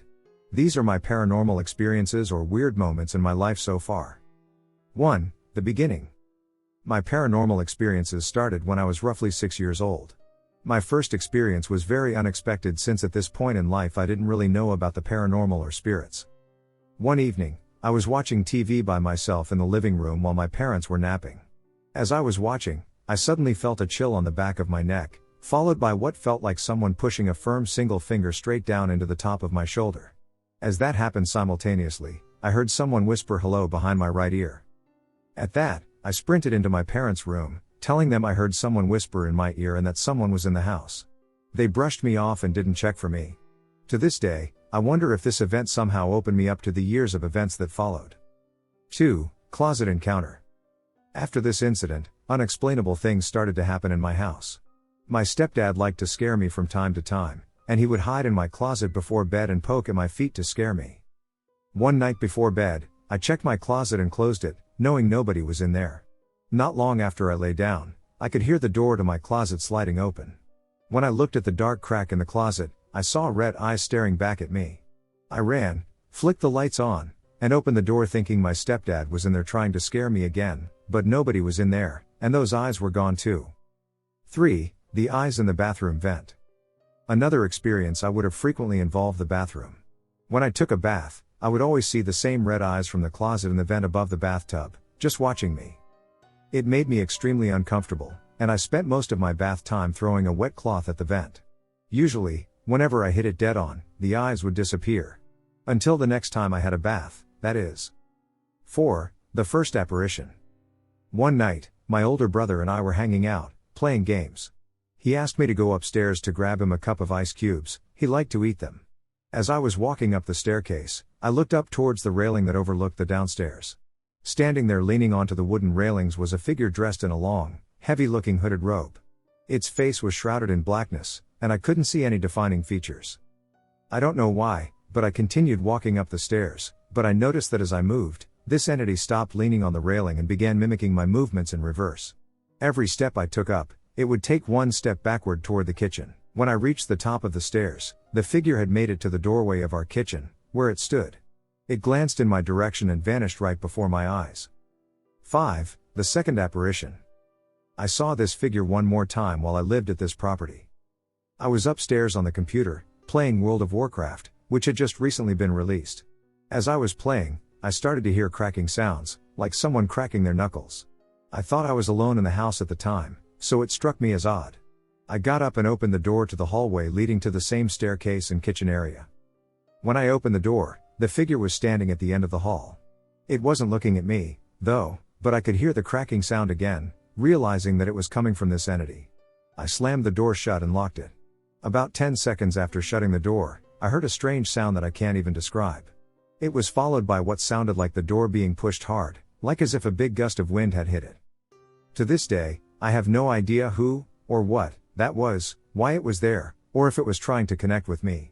I also wonder if this entity might be the same one with the red eyes I had seen previously. Was it getting closer to me? 6. The babysitter. This next part I was unsure about leaving in, but since I'm describing my weird upbringing, I might as well. I'm not sure if this person contributed to the weirdness I experienced, but she definitely pushed my brother and me to seek answers on our own, as you'll see here. My babysitter, I'm going to omit her name, was someone who had connections to our family. Her sister worked on our farm and had her own horses stabled there, so her mother often came along. After a while of her being around, she ended up becoming our sitter. Not long after she started sitting for us, she told us that she was a witch. She showed us really old Polaroid photos of her and 2 other people performing some kind of ritual with symbols carved into a table they sat at. She also showed us things she could do, like moving objects around without being touched. For a long time, I thought this was just a fun story and tricks, but one day, I went inside from playing in the garage and made my way upstairs, where she was preparing dinner. She was unaware I was nearby. I witnessed one of our knives on the counter slide about 2 feet across straight into her hands, and she just continued cutting as if nothing abnormal had just happened. She never saw that I noticed, and I never brought it up, but what that sparked in me was curiosity, and because of that, I started researching black magic. After looking around online with my brother, we stumbled onto some websites that gave directions on how to perform black magic rituals, and so we attempted it ourselves. We went outside, drew a pentagram with fallen leaves, placed a statue in the middle, and began to read off the ritual words we had written down. It was at this moment that our sitter looked outside, saw what we were doing, and ran out, screaming at us to stop. She started kicking the leaves everywhere and taking the statue we had placed. She scolded us, saying we had no idea what we were playing with and to never do something like that again. Not long after, she stopped sitting for us, and sadly, she passed away not too long after that. While this part wasn't necessarily paranormal, I think the context is needed to understand how my upbringing was and how these events may have created a domino effect for more to come. One thing was for sure, my sitter had an interest in the occult. My last experience at this property was more tame but still creepy. I was getting ready for school in the morning, and as I went to grab the hair comb, it just flicked off the counter and hit the wall behind me. I know it didn't just fall. Note, this brings us to the end of the first house before we moved to rural BC near Lone Butte. I would like to note that these experiences so far are just the ones I could easily remember. They don't include the noises I would hear, voices saying my name when nobody was home, shadows of people in my peripherals, and the feelings of being watched or sometimes touched. 7. The move to Lone Butte. At this point in my life, we had packed up and moved about 5 hours north to the outskirts of Lone Butte, BC, about a 20-minute drive from our place. The property we moved to, which sat on roughly 100 acres of woodland. We were in the middle of nowhere, and our closest neighbors were a good distance away. Anyway, here are my main experiences at this house. I won't include everything, as there are just too many experiences of footsteps, things moving by themselves around the house, people talking when alone, shadows when nobody was home. You get the point. 8. The closet slamming plus terrible timing. My first major experience at this house was with my brother, who is very skeptical, and my stepsister. We were watching The Grudge at the time, and all of a sudden the upstairs closet started violently slamming open and closed for well over a few minutes. This terrified all of us, and we didn't know what to do, so we just ran outside and waited for our parents to come back home. I did end up going back inside to grab shoes since the gravel was hurting my feet. When I went inside, I poked my head around the corner towards the living room just as the scene in The Grudge played, where it's a close-up of her eyeball rolling from the back of her head to stare at you. I always found the timing to be so perfect it was almost comical, but at that time, it scared me to death, and I did not want to go back inside at all. 9. The schoolhouse in the woods. So, quick context about the property I was unaware of until I moved away years later.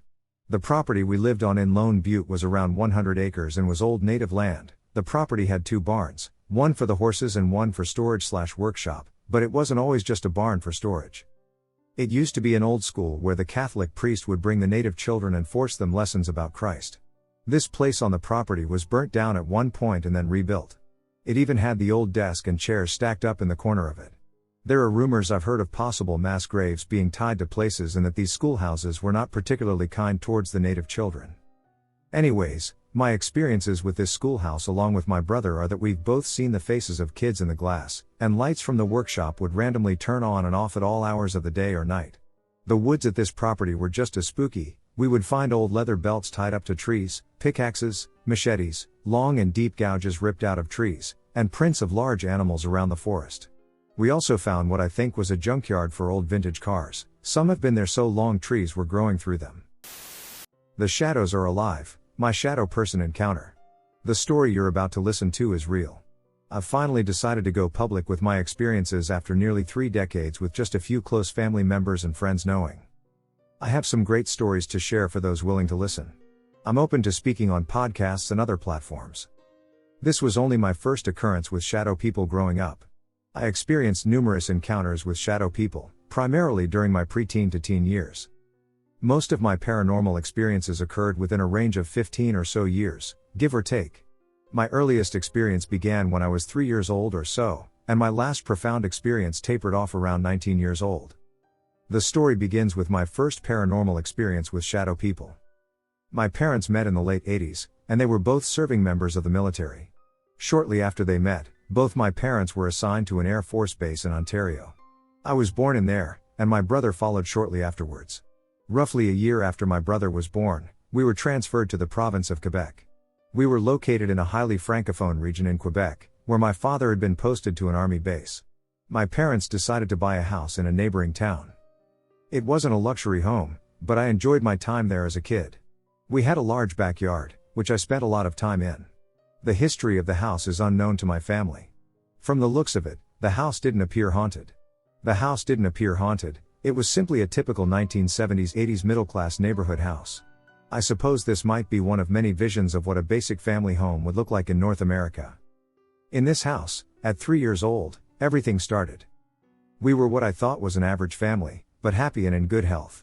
Nobody had any serious issues, the family dynamic was awesome, and my dad was incredibly creative and fun. For the most part, we were good children.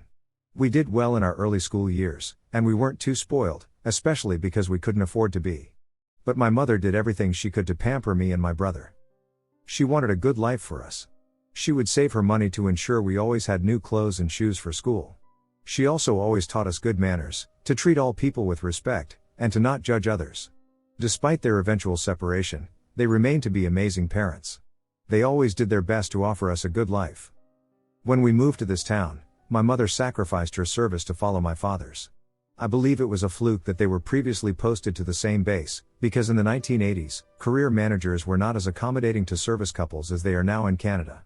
She decided to use this opportunity to raise her children and look after the home until we were old enough to look after ourselves. Once you entered the front door of the house, there was a small square area for removing your boots and hanging your keys. There were 2 sets of stairs directly in front of you. One to the ground floor and one to the basement. Below, and directly to the left, there was a bathroom, and inside the bathroom on the left side, there was a small storage space. The space was large enough to kneel down and walk into, so my dad used the space to develop the film since it was a dark and secluded room. While the restroom was on the left, my room was on the right, which was beside my parents' room. I had a small window in my bedroom on the left side that had a partial view of our large, fenced-in backyard. I couldn't see anything, though, since the window was located high enough on the wall, and I was almost at the basement level, plus, I was just a little guy. I vividly recall many details. My parents purchased my first bed for me when we moved into that house. It was lifted up onto a metal frame and painted bright red, like a maraschino cherry.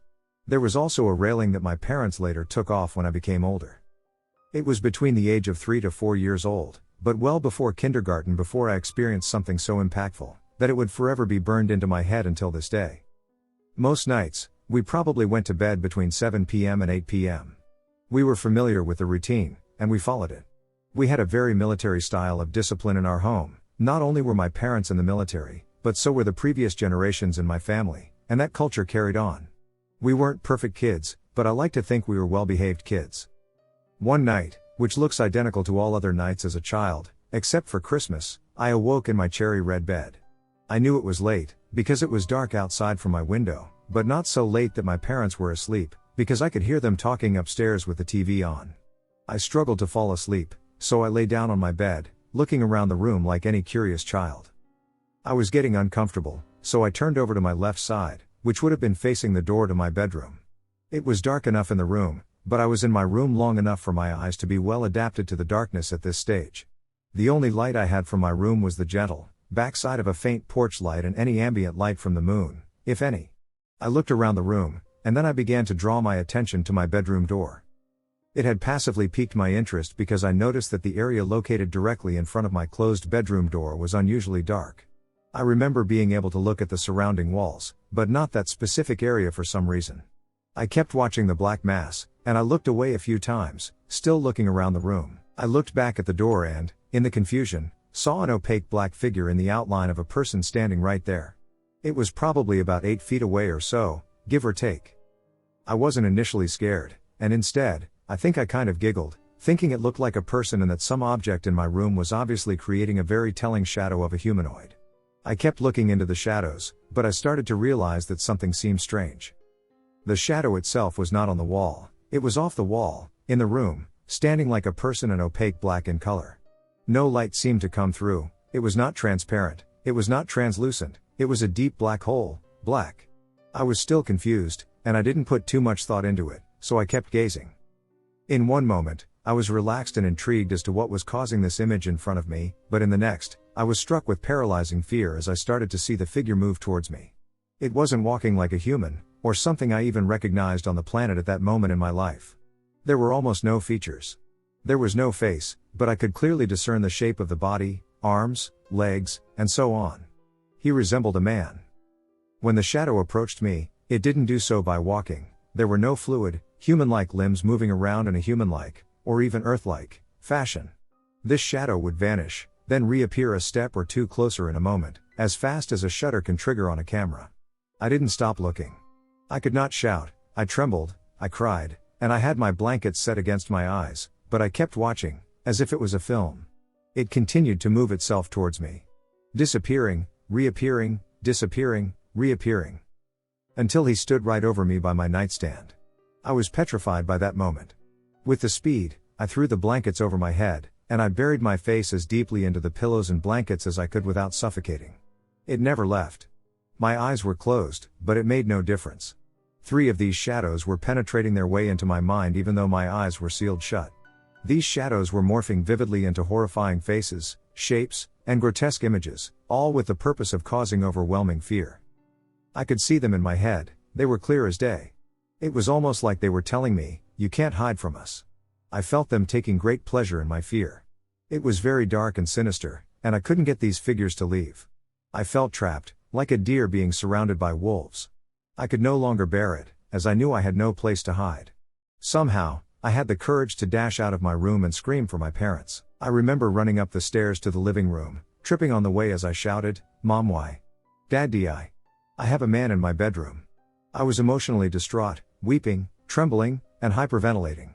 My mother did what I think most moms would do and tried to reassure their kid that it was just a dream and to go back to sleep. I insisted on the fact that there was a man in my room.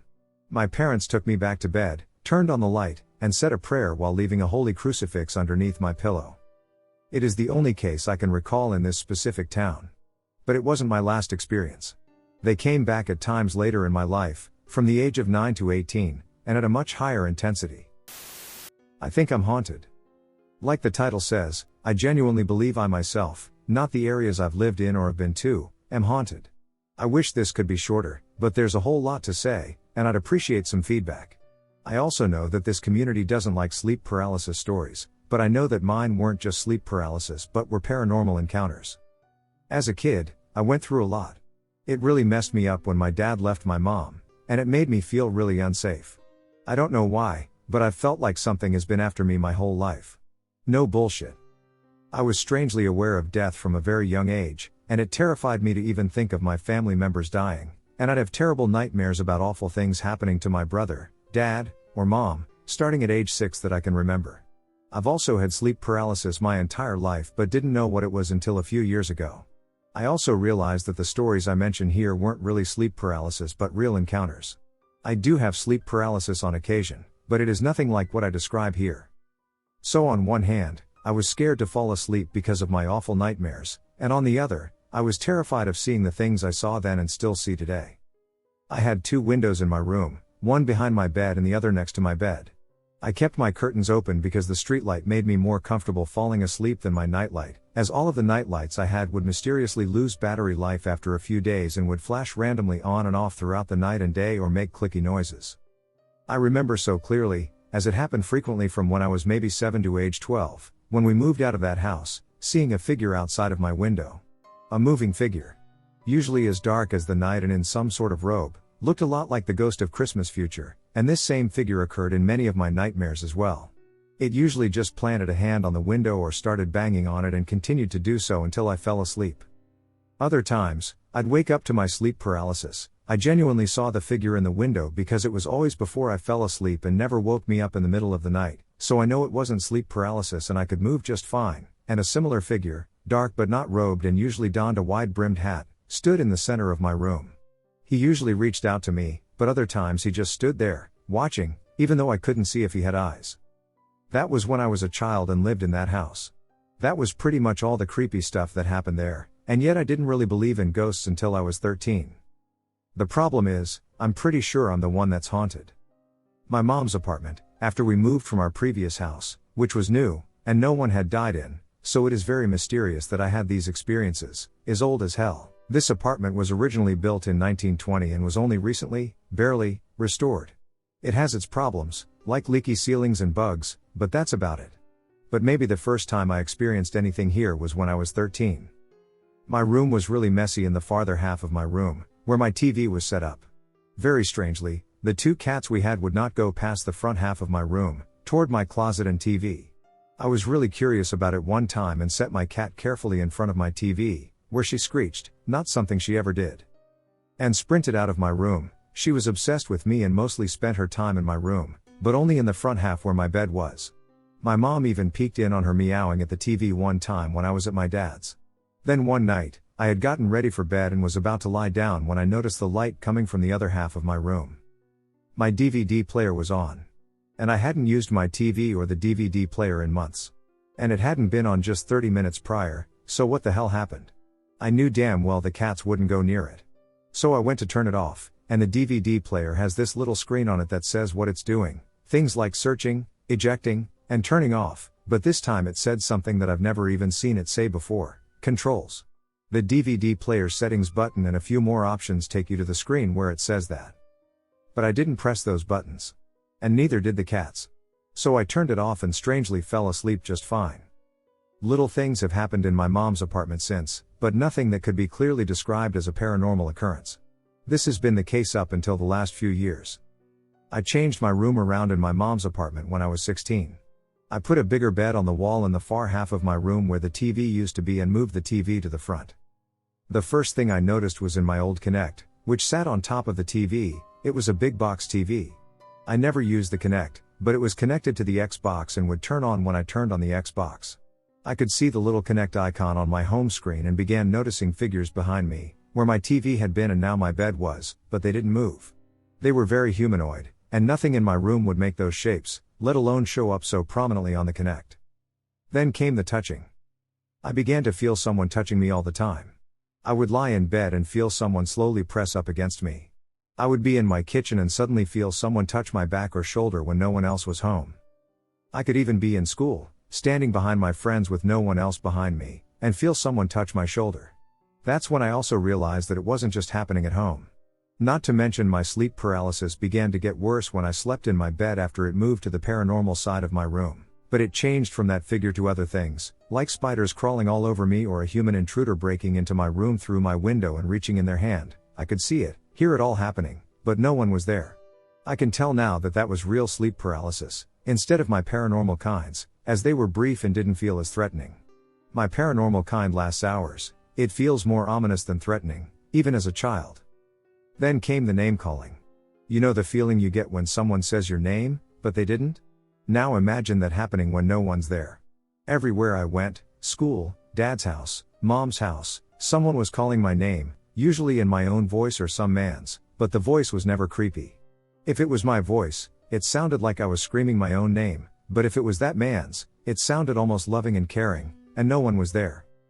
But the footsteps creeped me out the most. The footsteps started when my brother left for college, and my mom and I were left in her apartment alone. The footsteps also still happen today. My mom works a shitty schedule at a nearby hospital and goes to bed at around 7 p.m. to wake up at 3:30 a.m. I used to go to bed at around 10. Almost every night, my mom wakes up in the middle of the night due to her poor sleep quality. One night when I was 16, I was lying in bed about to fall asleep when I heard pots and pans banging in the kitchen. I was tired, and I just assumed my mom couldn't sleep and got up and did the dishes or something. Then I heard footsteps outside of my door and saw a shadow underneath. Kinda weird, my mom had zero reason to come near my door. The next day, after she got home from work, I asked her what she was doing the night before. She said she slept great, and she didn't get up once. My mom didn't believe in ghosts, at least not spirits that would be around our small town or anything. If it was something bigger, and a lot happened there or many people died, that was one thing. But when my mom started hearing the footsteps at night, she started to realize that the shit I've been saying might not be so crazy after all. She even started asking me if I had gotten up at night when I usually slept great and didn't get up at all. Occasionally we've heard the footsteps and have seen the shadow from underneath our doors together. Occasionally we walk out just to see if we straight up have an intruder, just to see nothing there but continue hearing the footsteps go around the house where we're looking. I've heard my mom's voice, as if she was talking to someone when in reality she was fast asleep. I've seen things out of the corner of my eye. Pale creatures on all fours with dark eyes. I've seen that thing out of the corner of my eye all the time, regardless of where I am. Right before I left for college, I had sleep paralysis again, after not having it for a year. I was lying in my bed, and there was a strange, bright light pointing toward the dark figure at the end of my bed with glowing red eyes and a wide-brimmed hat. But for some reason, this time I wasn't scared or even nervous. I had an overwhelming sensation of relief, and the only thought in my normally loud and buzzing head was literally, "Thank God you're here, I've missed you." I then fell asleep right after. I have no idea why I thought that. I hadn't seen this figure so clearly since the night I got my second COVID shot, which was about a year prior, and I was terrified of it then. But this was the only time it had red eyes. I never saw its eyes before. Part of me thinks that this was a new ghost or something, and I have to admit I've been longing for that sense of relief I had when I saw him there at the end of the bed. But part of me is just so damn curious and wonders if this is the same ghost, but has had good intentions all along. Then I went to college. Nothing happened for months until I came back after Thanksgiving break, deciding to drop out at the end of the semester. All of a sudden I'd be in my dorm room and see that pale creature out of the corner of my eye again. All of a sudden I'd feel the touches when I was lying in my bunk. All of a sudden I'd hear that man's sweet voice call my name out of nowhere, and I was nowhere to be found. Now I'm back home, and my nightmares lately have been particularly bad. My nightmares since I was a kid have always had three themes: I'm being chased, I'm being watched, or something is hurting my family. But my nightmares over the past few months have changed into I'm alone, my family hates me, and someone is after me. Not to mention a single nightmare where my family was possessed and the only safe place to hide from them was my room. This could have nothing to do with my ghosts or anything, but I also think it's strange that the paranormal occurrences have been happening more often than not now that I'm back home. The footsteps are back, and I hear them almost every night. Last night even, my door cracked open the slightest bit when I was playing a game on my computer. I see the pale creature all the time, peeking around doorways or scampering at the end of my bed. Frequently I've felt someone lying beside me, but now instead of being worried, I feel comforted. While the pale figures still terrify me, I genuinely miss that dark figure that I saw at the end of my bed. I wonder if the feeling that someone is lying next to me in my bed is the same spirit.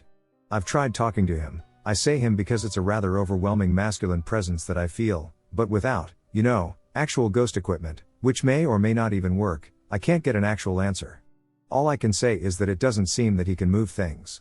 But he can hear me. Maybe a week ago, I was lying on my stomach when I felt someone slowly lie across my legs, kind of like a big dog.